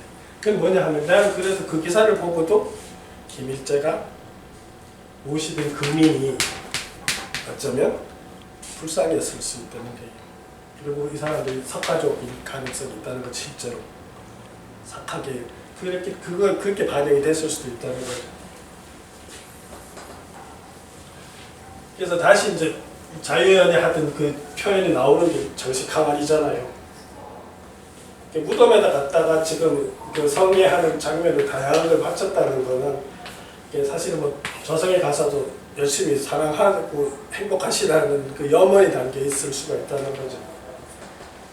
근데 우리 동양에서는 보면 재밌는 게 우리 왜 귀신도 시집장가 못 간 귀신들은 결혼식 시켜주잖아요. 사람이 그 운우지정이 어떻게 보면 세속적 가치로 그게 가장 행복하다고 생각하는 거예요. 그게 못해서 한이 생기면 그게 엽기가 된다. 간이 생겨서. 그러니까 그걸 풀어주려고 사실은 그 죽은 그 귀신들끼리 결혼시키는 그런 문화가 생긴 거죠. 예서 사람도 보면 신라 사람들은 관광대청도 우리가 무덤 보면 파는 거 보면 막 그 하나에서 나온 게 이런 데 꽉 찰 정도잖아요. 그게 뭐냐면 이제 저승 세계가 계속 이어진다고 생각하면 그게 계세거든. 이을 계자고 세계 끝자. 그런 관점이 있으니까 망자가 저승에 가서도 열심히 사랑하고 행복하게 사시라는 그런 염원을 담아서 이제 그런 토들을 많이 만들었을 가능성이 있죠. 이게 그 토가 나오는 다 마리깐 시대잖아요. 마리칸이라는 자체가 사실 유목적인 것에서 나온 거예요. 김대문이 요거는 파랑생에는 없어졌지만 인용한 게 있는 그 다른 문장에 김대문이 이렇게 했다고 해서 나오는 게 뭐냐면 마리칸은 방언으로 말뚝을 의미한다는 거예요. 이게 유목사회에서는 이게 쿠릴타이라고 해서 뭐 외부에서 이렇게 말이 오잖아요. 오면 말을 매야 될 거 아니에요. 그러면 지도자의 말뚝이 여기 있으면 제일 중앙에 있으면 다른 애들 말뚝은 이제 이렇게 있다는 거예요. 그럼 이게 차제가 되잖아. 그러니까 중앙에 있는 말뚝이 왕이 이제 마리칸이 되고 그래서 왕의 말뚝은 주가 되고 신하의 말뚝은 아래에 배열됐다 해서 마리칸이다 이렇게 했다고 김대문이 해석하는 게 맞을 거예요. 왜냐하면 지금 제가 논리로 봐도 김씨들은 유목사회하고 연결되는 사람들이 그런 문화를 가지고 있었으니까. 다른 해석은 뭐 우리말 그 마리하고 머리, 마리, 마루 뭐 이렇게 해가지고 왕을 의미하는 거다 이렇게도 해석하는데 김대문이 해석하는 게 맞을 거예요. 이건 최근에 발견된 거죠. 여기 월성에서. 월성 발굴하다 최근에 나온 거. 재밌는 게 타워가 나오죠. 이게 제가 역사 전체로 다 그렇지만 사실은 이게 속도의 문제지 신석기부터 사실은 늘 교류와 이동이에요. 세계문화사는. 그래서 맥락과 흐름을 보면 다 연결이 돼요. 우리가 생각하는 것보다 사실은 삼국시대에 이미 아랍 삼인들 경주에 왔어요. 그럼 무덤에서 복식을 봐도 나오잖아요. 그죠? 여러 가지 나온다고. 그러니까 제가 보면 그 소구드인들 같은 경우가 이미 활동을 동북아시아 전체 점점이 두고 상인으로서 활동을 했고 신라까지도 들어왔었다는 거예요. 근데 지금 이 토가 제일 많이 한 200개 정도 나온 데가 현재 나온 것 중에 그게 어디서 나왔냐면 대릉원 후문 쪽에서 나왔어요. 근데 이 본문이 있으면 이 본문에서 나온 게 아니라 이 전면, 앞면에서 나왔어요. 그래서 뭐냐면 쟤들 다 올리고 아주 사후에 제사를 지낼 때 복납한 거라는 거예요. 그렇게 해석을 많이 하는 거예요. 보면 흙을 옮기다가 발견된 능이 있던 곳이 아니고 토가 제사용으로 제작돼서 무덤 주인공에 바쳐졌던 거라고 지금 밝혀지는 거예요. 제일 많이 나온 데가 그렇게 능에서 나온 게 아니고 능 앞에서 나와요. 제2를 할 때 복납했을 거라는 거죠. 그러니까 이쪽 앞에서 나왔던 한 200개가 무더기로 나올 때 능에서 나온 게 아니고. 그래서 보면 실제로 보면 이게 그 고청고분 시대에 뭐가 있냐면 성적인 게 보면 이 토가 보면 다양한 체리를 이렇게 해놨어요. 그러니까 지금 우리 생각으로 하면 이렇게 다양한 체리를 이렇게 만들 수 있으면 점잖은 동네가 아니라는 거예요, 그죠? 상당히 개방됐다는 거죠. 그런 경험들이 자신이 많거나 친구들하고 얘기할 때 뭐 이러고 저러고 하면 어쨌든 이런 다양한 체리로 성적 결합을 했기 때문에 이걸 이렇게 할 수 있는 거죠, 그죠?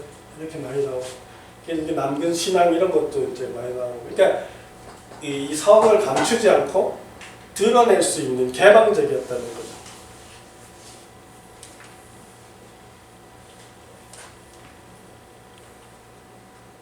이것도 사랑하고. 이게 선곡동에서 나오고 이건 나음절에 안 되죠.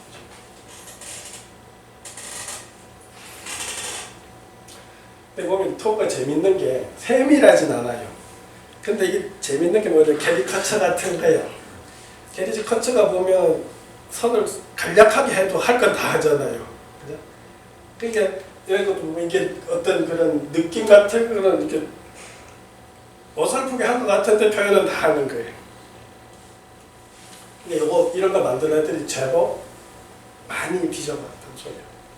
근데 이거는 아마 제2종으로 하면서 아주 정밀하게 안 해도 되는 어떤 그런 부분이 있었겠죠.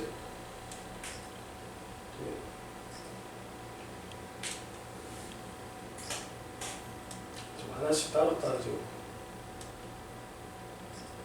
근데 이거는 되게 재밌어요. 여자가 이만큼 큰데 남자는 이만해. 그러니까 요즘 그렇거든. 그러니까 뭐냐면 우리가 지금 한강대청도 보면 남자보다도 여자가 더 크고 부장품도 왕비무덤에서 더 금관이 더 나오고 부장품이 더 나오거든요. 그게 뭐냐면 이 고청동도 넣을 때까지만 해도 샤먼적인 그런 의식들이 많이 긍정이 되면서 여자무, 그죠?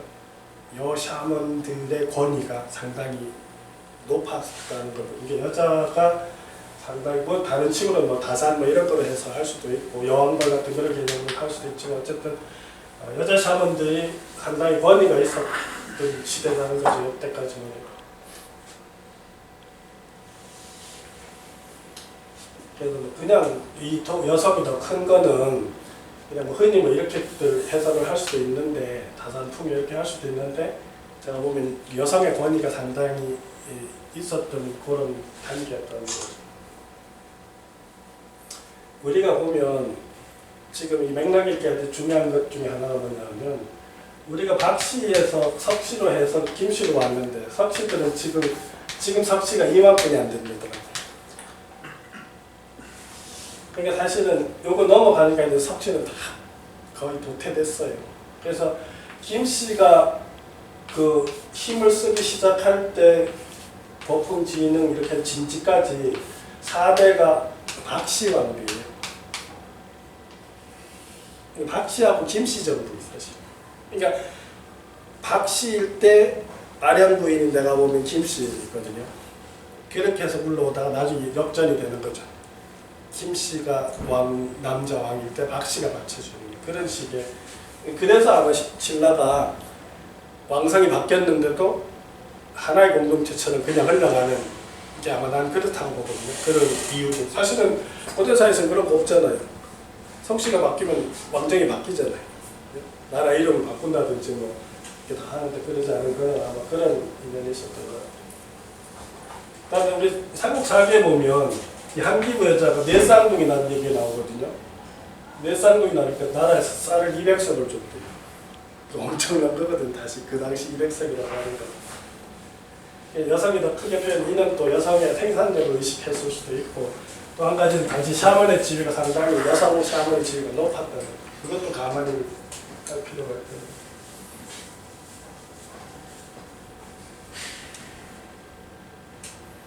이렇게 남근신랑 뭐 이런 것도 있고 지금 이것도 지금 여자를 표현했는데 또 이런 표현들이 있어요. 이것도 남근신. 근데 고대사에 보면 이 지중왕 이 지금 한국유사에 보면 음경이 뭐라고 되어 있냐면 한자 5지로 되어 있거든요. 이 지금 계산하면 40cm로 되어 있어. 40cm. 근데 이 똑같아. 우리가 고대사의 마고신화 같은 데도 보면 마고 여신은 오줌을 한번 넣으면 막 그냥 난리가 나, 홍수가 나는 거예요. 그런 게 여성이 그런 것도 생산력 그 상징하고 남성도 이제 사실 실제로 이제 남근이 커서가 아니라 에너지가 강한 그런 지배력이 있는 뭐 그런 거 표현하기는 방편으로 하고 실제로 뭐 어느 정도 클 수도 있었겠죠.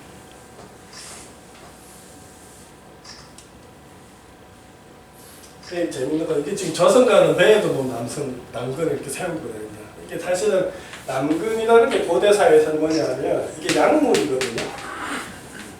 그래서 음을 제압하는 거예요.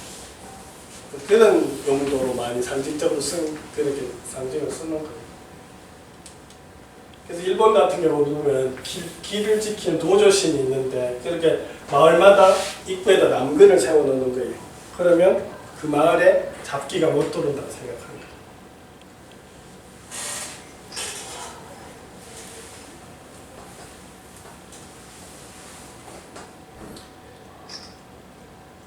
토우 중에 보면 이렇게 춤추는 토우도 많이 있어요. 사실 그런 거 말고도. 근데 이 토우를 봐도 뭐냐면 지금 신라라는 게 이거는 진짜 제일 중요한 것 중에 하나가 뭐냐면 신라는 박씨집도 단군왕건계인 진안에서 출발해서 초원에서 온 변환세력으로 바뀐 거 이게 굉장히 중요해요.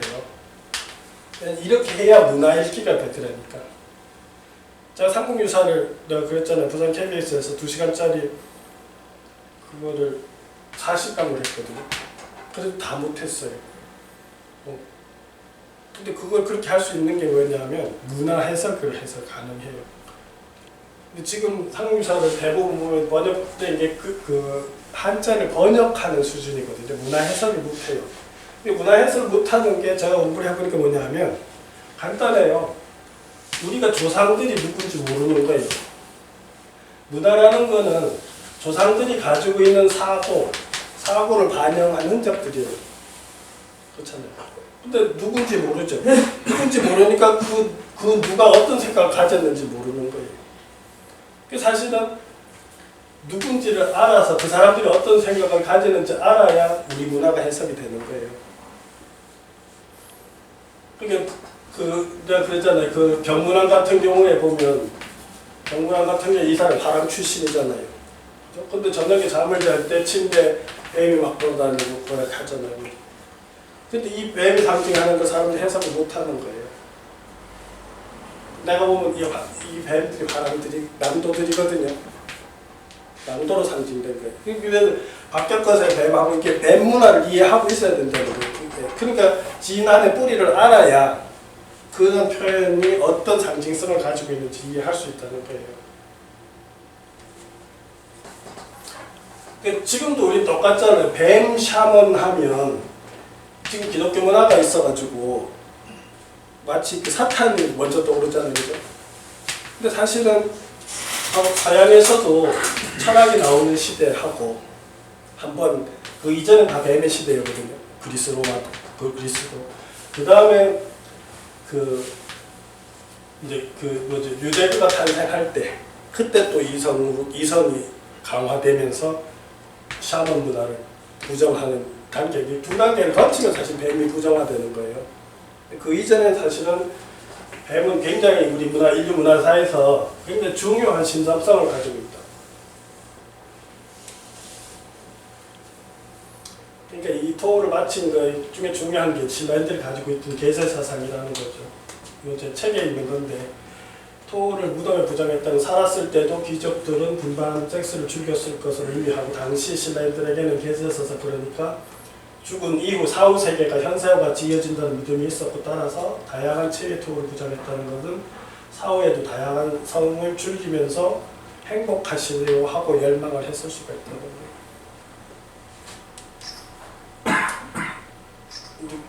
그래서 결국은 내가 지금 오늘 사랑 얘기를 하려면 그래요. 그러니까 지금 도화전 얘기하고 미실 얘기하고 지금 토 이렇게 세 개를 끌어가면서 하고 싶은 얘기는 뭐냐 하면 요 토 장식 하랑 시대의 개방적이고 자유연애였던 게 도안의 얘기를 들어가면서 불교 이데올로기, 국가 이데올로기 되면서 다시 금욕적으로 바뀌었다는 거를 맥락을 이해해야 되는데 지금 화랑 세계 미실을 인정하는 사람들은 다 요걸 보고 화랑 미실의 얘기가 옳다고 생각하는 건데 그게 잘못됐다는 게 지금 제 주장은. 그 맥락이 이렇게 안 돼서 그렇다는 이건 이런 토만 보면 당연히 고신나 사람들은 엄청나게 개방적인 성생활을 했다고 생각을 하는 거예요. 그러니까 막 남편 있는데 뭐 하고 뭐 있지 뭐 갔다 또 다 돌아다니면서 연애질을 해도 사회에서 가치가 허용됐다는 소리거든. 근데 맥락 읽기를 하면 절대 그게 허용이 안 되는 분위기였다는 게 제 주장일 거예요. 그리고 미실 얘기해서 사실 말도 안 되는 게 나는 가치가 어떻든 간에 우리 남자들도 있고 질투 없는 사람이 어디 있어요 세상에. 그죠? 저기 섹시가 그래 이쁜데 이쁘면 이쁠수록 더 질투나잖아. 그죠? 뺏길까봐. 근데 재밌는 거는 미실을 그렇게 분명하게 연애를 시켜놓고 작자가 질투하는 남자를 하나도 안 그려놨어요. 난 그것도 맥락으로 보면 잘못됐다는 거. 그건 인간 사회에서 있을 수가 없다는 거예요. 짐승 사회에서도 안 된다는 거예요. 그죠? 그런 것들을 생각을 못하고 내가 보는 건 뭐냐면 바로 토하고 바로 연결시키면서 자꾸 그렇게 생각한다는 거예요 지금. 근데 그게 뭔가 잘못 이해하고 있다고 지금 얘기하고 싶은 거예요. 그럼 요거는 지금 뭐냐면 요 당시 사실 어떻게 보면 풍류도를 이해할 수 있는 거예요. 지금 여기서 이렇게 성섹스를 하는 거 여기 지금 개구리하고 뱀이 뒷다리 물고 있거든요. 인간이 남녀 음양이 교합하는 거하고 자연이 남녀가 교합하는 상징성이에요. 개구리하고 뱀이. 개구리는 여성이고 뱀이 남성이거든요. 이렇게 하고 재밌는 건 여기 있는 사람은 저는 이 사람이 신선이라고 보거든요. 선인이라고 보는데 근데 검은고를 타고 있다고. 그럼 뭐냐 하면 당시에 이 화랑이 있겠죠. 이제 낭두나 아니면 그 악을 담당하는 그 낭두였겠는데 이 사람이 뭐냐면 욕을 할 수 있는 상태의 종교적 의식을 이제 관념적으로 이해하고 있는 사람이에요. 그러니까 우리가 뭐 율려 얘기도 하잖아요. 그죠? 악으로서 생명의 율동을 지금 뜯고 있는 거예요. 검은고로. 그죠? 그러니까 사랑도 이렇게 그래서 그런 생명이 지금 자연도 인양이 사랑하면서 교합하면서 돌아가고 사람도 남녀가 사랑하면서 생명이 돌아가고 그런 거를 요 인물은 관념적으로 알고 있는 거죠. 그렇게 해서 그걸 음악으로 악으로 푼다. 그런 걸 표현한 게 아니냐는 거예요. 제가 보는 요 장면이.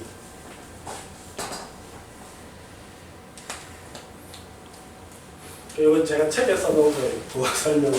그러니까 이게 그 인물이 신인으로 보는 거예요. 한 신인이 항아리 목부분에 기대고 앉아서 검은 거를 뜯고 있고 검은 거 아래로 기어들어온 뱀은 항아리 목부분으로 기어오른 개구리 뒷다리를 물고 있는데 또한 오른쪽에는 여성이 뒤에서 남성이 이렇게 교합을 하고 있고 남녀의 교합으로 인간의 생명이 태어나는 요걸 좀 표현하는데 자연의 생산력을 나타내는 개구리를 물고 있는 뱀하고 이렇게 상징성이 같다는 거예요.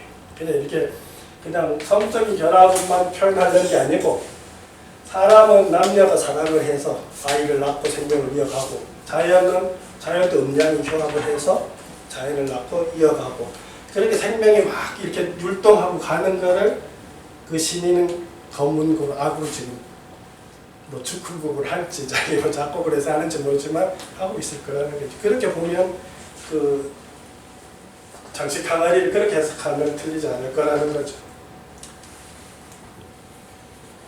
이 검은고 타는 인물 제가 책에 표현하는 거예요. 그는 생명이 어떻게 움직이는지 알고 있는 영적인 존재, 신인이라는 건 영적인 존재로 우리 고유의 선도 문화중 풍류도에서 말하는 신인 풍류도인일 거라는 거예요. 그 지금 거기서 표현한 게. 그래서 그는 검은고 음률로서 생명의 리듬을 노래하고 있는데 그는 알고 있는데 그는 마음의 눈으로 우주의 순환을 보고 그 장중하고 아름다운 생명이 피어오르고 사라지는 모습을 본다 이렇게 써놨어 책에. 그 신인이 지금 그런 심정으로 검은고를 듣고 있을 거라는 그 전체 화면을 해설을 하면 그렇게 할 수 있다는 거예요. 내가 풍류도도 자꾸 사람들 얘기하는데 지금 기존의 풍류도 이렇게 저렇게 많이 있는데 그게 다 틀렸다고 보거든요. 사실은 풍류도 그냥 사실은 이게 바람이 생명이고 풍류는 생명의 흐름이라는 거는 바람의 흐름이라는 생명의 흐름이 생명의 우주의 리듬인 거예요. 그러니까 생명의 흐름을 아는 자가 성인이지 깨달은 자. 그러니까 생명의 춤, 생명의 신명의 춤이 어떻게 움직여가는지를 자각한 사람이 풍류도인이라는 거예요. 그 경지에 들어가면 생명에 집착을 하지 않고 생명의 순응에서 타고 놀 줄 안다고. 천지하고 같이 움직이는 거죠. 그런 경지가 우리 선도의 선인이고 그래서 이게 지금 풍류라고 하는 것이 뭐 이렇고 저렇고 얘기가 있는데 결국은 우리가 목숨도 그렇잖아요. 목숨도 사실 숨이 끊어지면 생명이 끝나는 거예요. 그죠?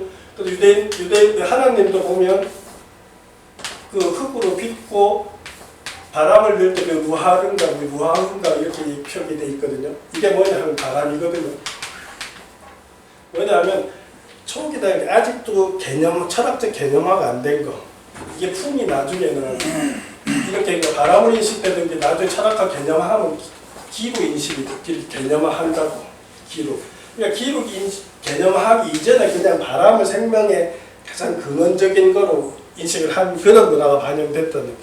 우리 풍요도가 원래 유라시아 문명사에서 가장 처음으로 일어난 종교 문화를 바탕으로 하거든요.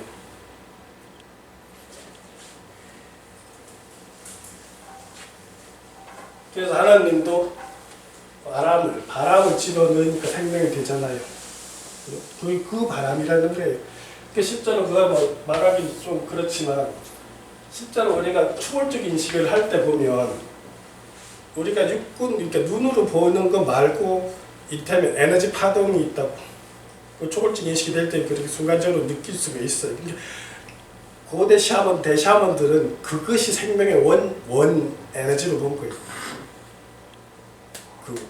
근데 그게 대체로 우리가 전 세계 무속에서 보면 이렇게 하거나 이렇게 나와요. 에너지 파동 이렇게 돼 있거든요. 다 이런 게 전 세계 다 있어. 샤먼 문화에 보면 이 움직임, 이 파동을 생명의 근원으로 본 거라고 제가 보기에는. 이게 이제 표현하면 바람으로 그냥 이렇게 표현을 한 거죠. 개구리 뒷다리 들고 있는 것도 그래요. 여성 원리 상징하는 개구리와 남성 원리 상징하는 뱀의 결합으로 결국 자연계 생명이 유전된다는 걸 말하고, 다시 말하면 자연의 성적 결합, 음양의 결합을 상징하기 위해서 이런 걸 만들었는데, 이게 있잖아요. 내가 고고학적으로 자료를 또 이걸 관심이 있으면 이게 다 찾았다고. 이게 정동기거든요. 개구리하고 뱀하고 이렇게 도형을 만들어 놨어요. 이게 어디냐면 중국에 지금 대능아가 있고 나나가 이렇게 있거든요. 요하는 이렇게 요하가 있고, 대능아 상류 쪽에서 나온 거예요. 청동기 시대 나온 건데 개구리 뒷다리 뱀이 물고 있다고. 그러니까 지금 아까 그 신라토에 나오는 그 도상이 근데 갑자기 나온 게 아니고 아주 고대 사회부터 그런 상징성을 가지고 있었거든요. 이게 지금 이렇게 기원전 10세기 4세기잖아요. 기원전 5,000년 전에까지 찾았어요. 내가. 이게 지금 기원전 5,000년 전에 사해지적에서 나왔거든요. 어디냐 하면 그 심양에서 서쪽으로 300km 정도를 벌판을 지나가면 제일 처음에 산이 나와요. 큰 산이 나오는데 그게 의무저산이거든요. 의무저산 동쪽에 이렇게 푸신이라고 하는 데가 있는데 거기에 사해주적지인데 기원전 5,000년이에요. 근데 개구리 뒷다리 물고 있는 뱀을 해놨어요. 근데 이러한 사고들은 그냥 자연을 그냥 모방한 수준이 아니고 그 자연을 보면서 그 생명의 순환, 음양의 순환 이런 걸 상징적으로 해놓은 그 도상이라고 해석할 수가 있다는 거죠. 우리나라에 저 비슷한 게 저 하나밖에 안 나오는 아까 그거 지금 신라토기에 많이 나와요. 많이 나와. 신라토기 보면 관찰을 해보시면 이렇게 뱀 물고 있는 게 뚜껑에 여러 개 나와요. 근데 이제 우리 그렇더라고요. 저도 막 이렇게 제 책을 쓰는 거 보면 유라시아 문명사를 엄청나게 뒤집었는데 이게 이제 관심인 거예요. 그러니까 이런 눈을 하나 뜨면 박물관에 가도 다 찾다가 이게 탁 들어오면 스캔이 되는 거예요. 자료를 저는 그런 식으로 계속 모으는 거죠. 그러면 중국에 가서 뭐 낙양박물관 간다, 아니면 평원박물관 간다고 하면 가서 이제 그게 쫙 스캔이 되는 거, 내 평소에 관심 갖고 있는 도상들이 나오면 이제 그런 식으로 계속 자료를 모으다 보면 이게 어떤 의미를 갖고 어떻게 흘러서 어떻게 움직였구나, 문화적으로 교류를 했구나, 뭐 이런 걸 이해할 수 있는 거죠. 그러니까 고청 고분 시대에는 마치 그리스 사람들 같았던 거예요. 건강한 육체, 뭐 건강한 정신이 좀 그런 생각을 가지고 있었다는 거죠. 그거 이제 그리스 애들이 그랬었잖아요. 그러니까 이 사람들도 우리나라 사람들의 특징이 뭐냐면 현실에서 아름다운 삶을 중시하는 좀 특징이 있어요, 사실. 우리 내세보다는 사실은 지상천국 개념이 강해요. 단군 신화가 지상천국 개념이거든요. 이게 원래 무속 자체가 그런 거예요. 하늘에 이상적인 원형이 있고, 그죠? 이상적인 원형의 의식을 가지고 내려와서 땅의 세계를 하늘 세계처럼 만드는 거, 이화 세계 하는 거예요. 요 코드가 사실은 기독교적 권리 코드하고 똑같은 종교적 코드예요, 사실은. 하나님의 나라를 여기다 만들고 싶은 거예요. 이 땅에 임하게 해달라고 주기도면에 사잖아요. 하늘의 나라를 이 땅에 임하도록. 그러니까 이게 하늘나라의 이상적인 하나님의 의식을 화동이 가져와서 널리 사람들이 이렇게 하고 이화세계를 만든다. 그 표현하고 그 표현이 같다는 거죠. 그게 제가 왜 수군 선생 같은 경우도 수군 선생이 우리 천도를 회복했다고 제가 표현하는 이유도 그거예요. 제 친구 최재호 선생이 20살인가 21살에 주일천을 거의 10년을 하거든요. 그러면 알다시피 최재호 선생 아버지가 최옥이죠. 최옥이 영남 선비점의 거주잖아요. 근데 최재호 선생 61가 났거든요. 61가 3세 났다. 그것도 뭐 진짜 아들 못 보다가 그 귀한 옥동자를 낳았다. 근데 좀 늦게 나서 내가 되게 똑똑해갔으니까 아버지가 유교적 정신은 지식을 줄 걸 다 준 거죠. 그러고 이 아버지가 일찍 죽고 이 사람이 20살에 이제 주일천을 하잖아요. 그럼 주일천을 공부 어떻게 했어요? 절에 다니면서 이름 깨나 있는 스님들하고 뭐 질문도 해보겠고 뭐 앉아서도 해보겠고 다 여러 가지 방편을 써봤을 거 아니에요.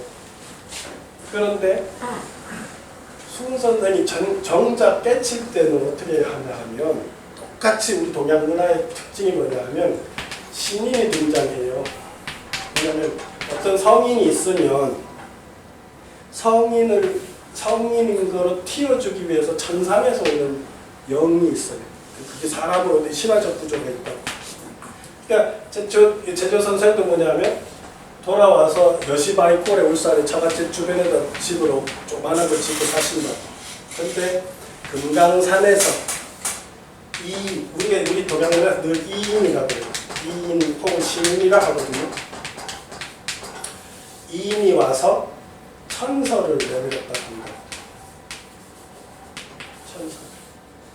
그래서 최조 선생이 천서를 보니까 공부하는 방식을 탁 바꾸는 거예요.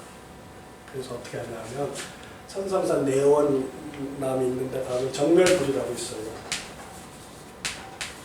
거기다가 삼충 재단을 지어요. 이게 천단이거든요. 이 답사범위 천단을 갈 거예요. 이게 홍산문에 제일 먼저 나온 천단이에요. 지금 고고학적으로. 천단을 지어놓고 49일 하나님한테 기도하는 방식을 한다. 이게 별거 아닌 사람도 있고 이것도 얘기 잘 안 해요. 근데 그게 뭐 왜 중요하냐면 우리는 원래 하나님 모시는 거예요. 그죠? 우리 선도는 그죠? 단군 신화에서도 보는 것처럼 우리는 완벽한 영인 하나님하고 소통을 해야지 깨닫는 거예요. 동일자가 돼야지. 그러니까 예수님이 하나님 성령을 온전하게 가지고 있으니까 하나님하고 동격이잖아요. 아들이고 똑같은 거예요. 그래서 수훈도 하나님하고 아버지하고 소통해서 도를 알게, 진리를 알게 되는 거예요. 저는 이 과정 때문에 수훈 선생이 우리 선도를 회복하신 분이라고 보는 거예요. 만약에 수훈 선생이 잠잠하다 깨쳤다 하면 뭐 깨친 건 같은 경지일 수도 있지만 구조가 아니라는 거지. 그래서 지금 어떤 얘기도 할 수 있냐 하면 우리 지금 선도를 한다고 하면서 대부분 내단학을 해요. 그죠? 내단학은 중국 당나라 이후에 호흡 수련을 통해 가지고 깨닫는 방식을 가는 중국 도교적 방식의 사실은 호흡 수련 이게 잘못됐다는 게 아니고 방법상 그 차이가 있다. 순수를 통해서 하나님 영하고 일자가 되는 거하고 틀리다는 거죠. 이것도 재미있죠. 이 서아시아에 있는 건데 신안하고 통하고 너무 똑같죠. 표현한 게 그죠? 속불, 머리불, 그죠? 뿔, 이렇게 삼각형 모자, 그리고 남근 세우고 남근 세우고 똑같다. 이게 뭐냐면 이런 것들이 초원 지역에서의 어떤 종교 문화들하고 연결이 된다는 거예요. 서아시아의 불의 상이거든요.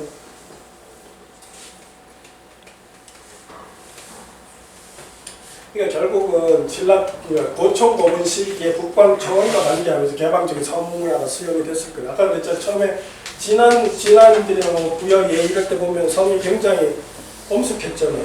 그러다 갑자기 바뀌었는데 그럼 이 사람들이 변환이고 초원문화하고 관련됐고 초원문화 수용하면서 개방적이지 했다는 거예요.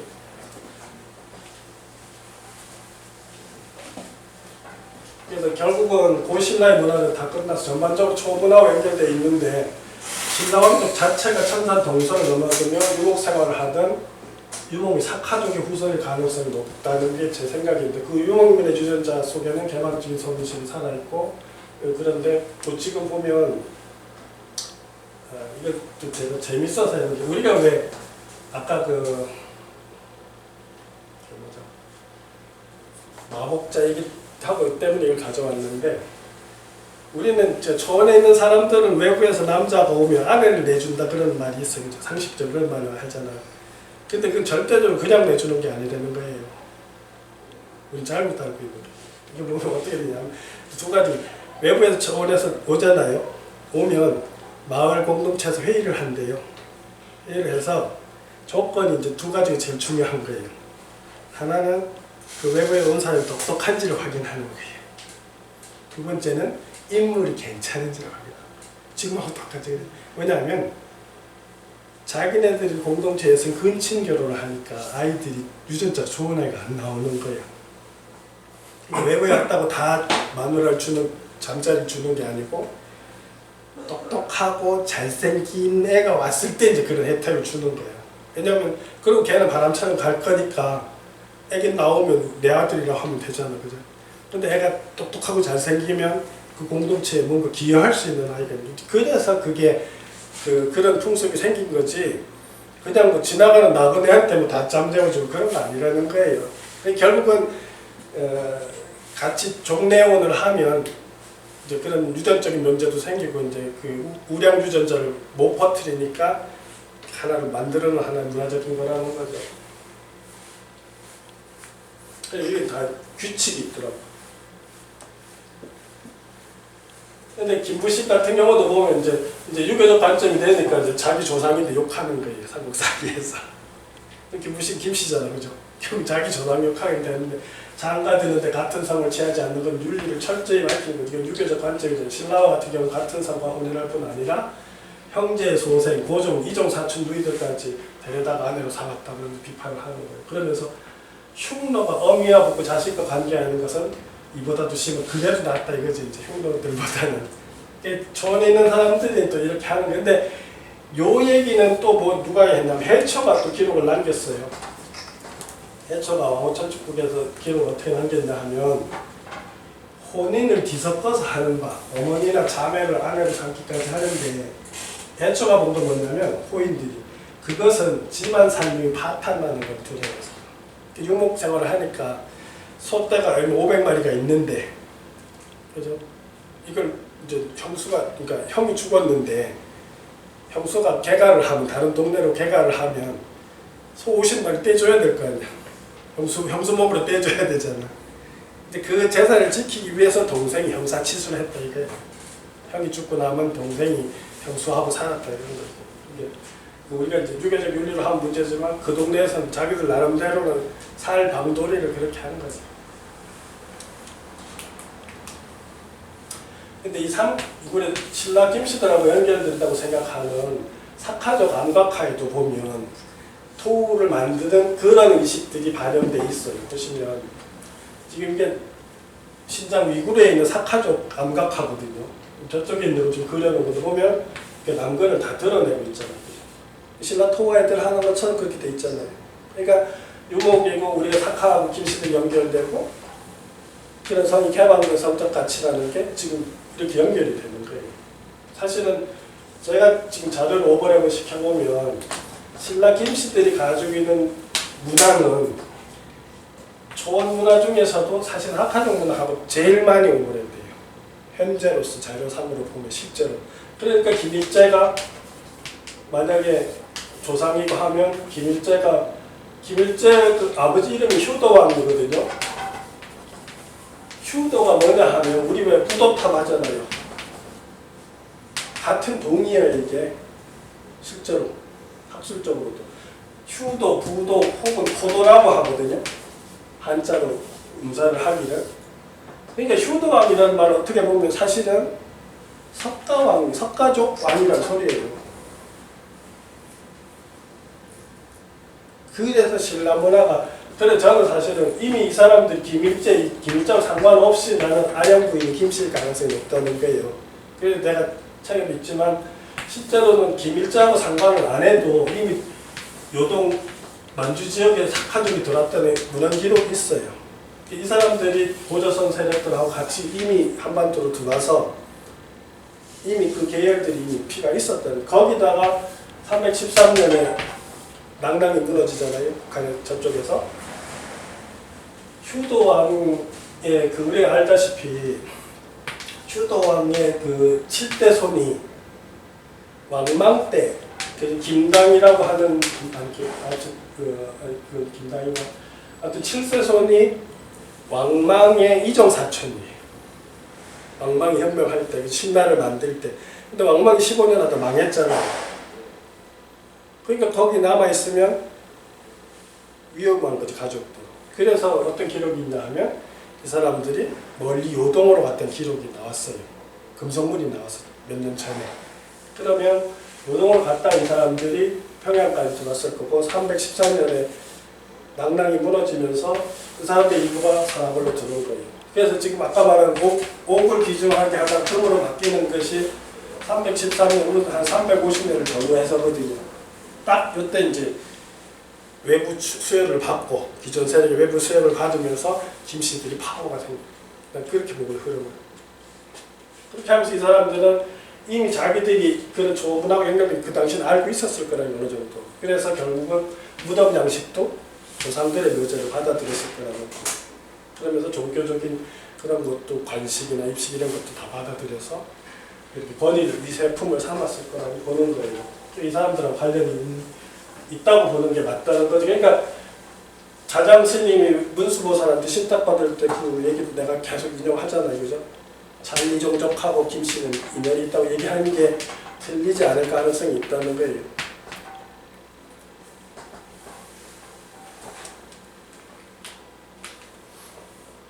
그래서 결국은 중국의 고청고분 시대 성문화는 천산 주변의 유목문화를 이제 받은 결과일 거라고 결론을 내리면 중국이 신라인의 성이 개방되었던 것은 신라 김씨 왕족의 뿌리와 관련해서 이해해야 되는데 그들의 조상은 천산 주변의 유목문화의 영향을 받았으며 개방된 성이 가지고 있어도 이는 이전 박씨나 석씨 때의 문화하고 다르다는 거죠.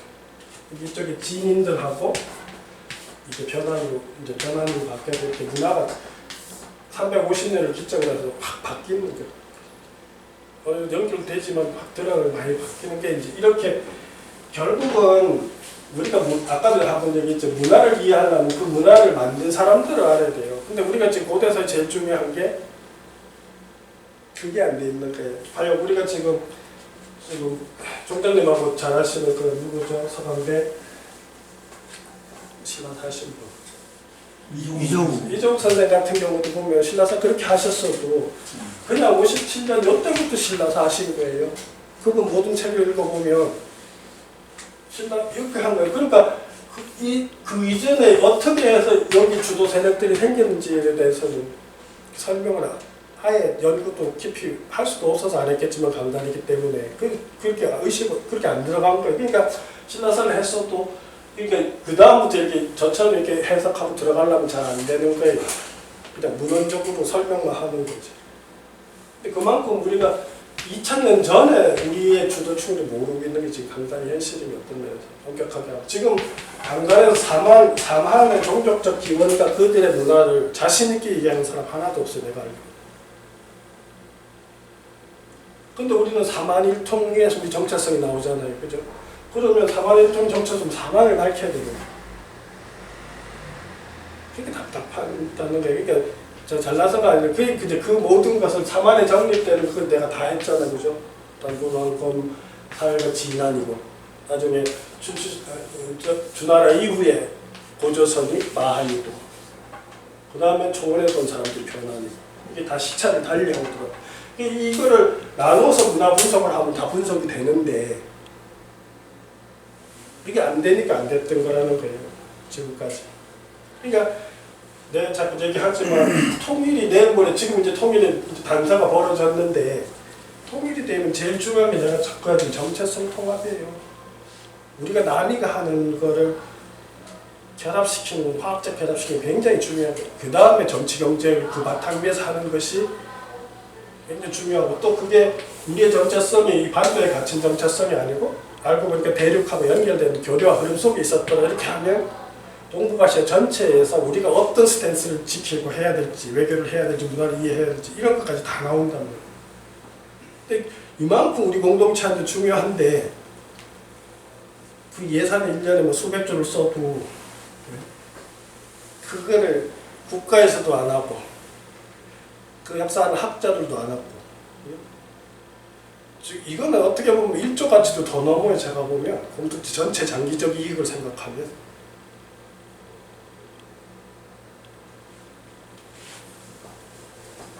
어쨌든 오늘 준비한 거 여기까지 했어요. 네, 수고했어요.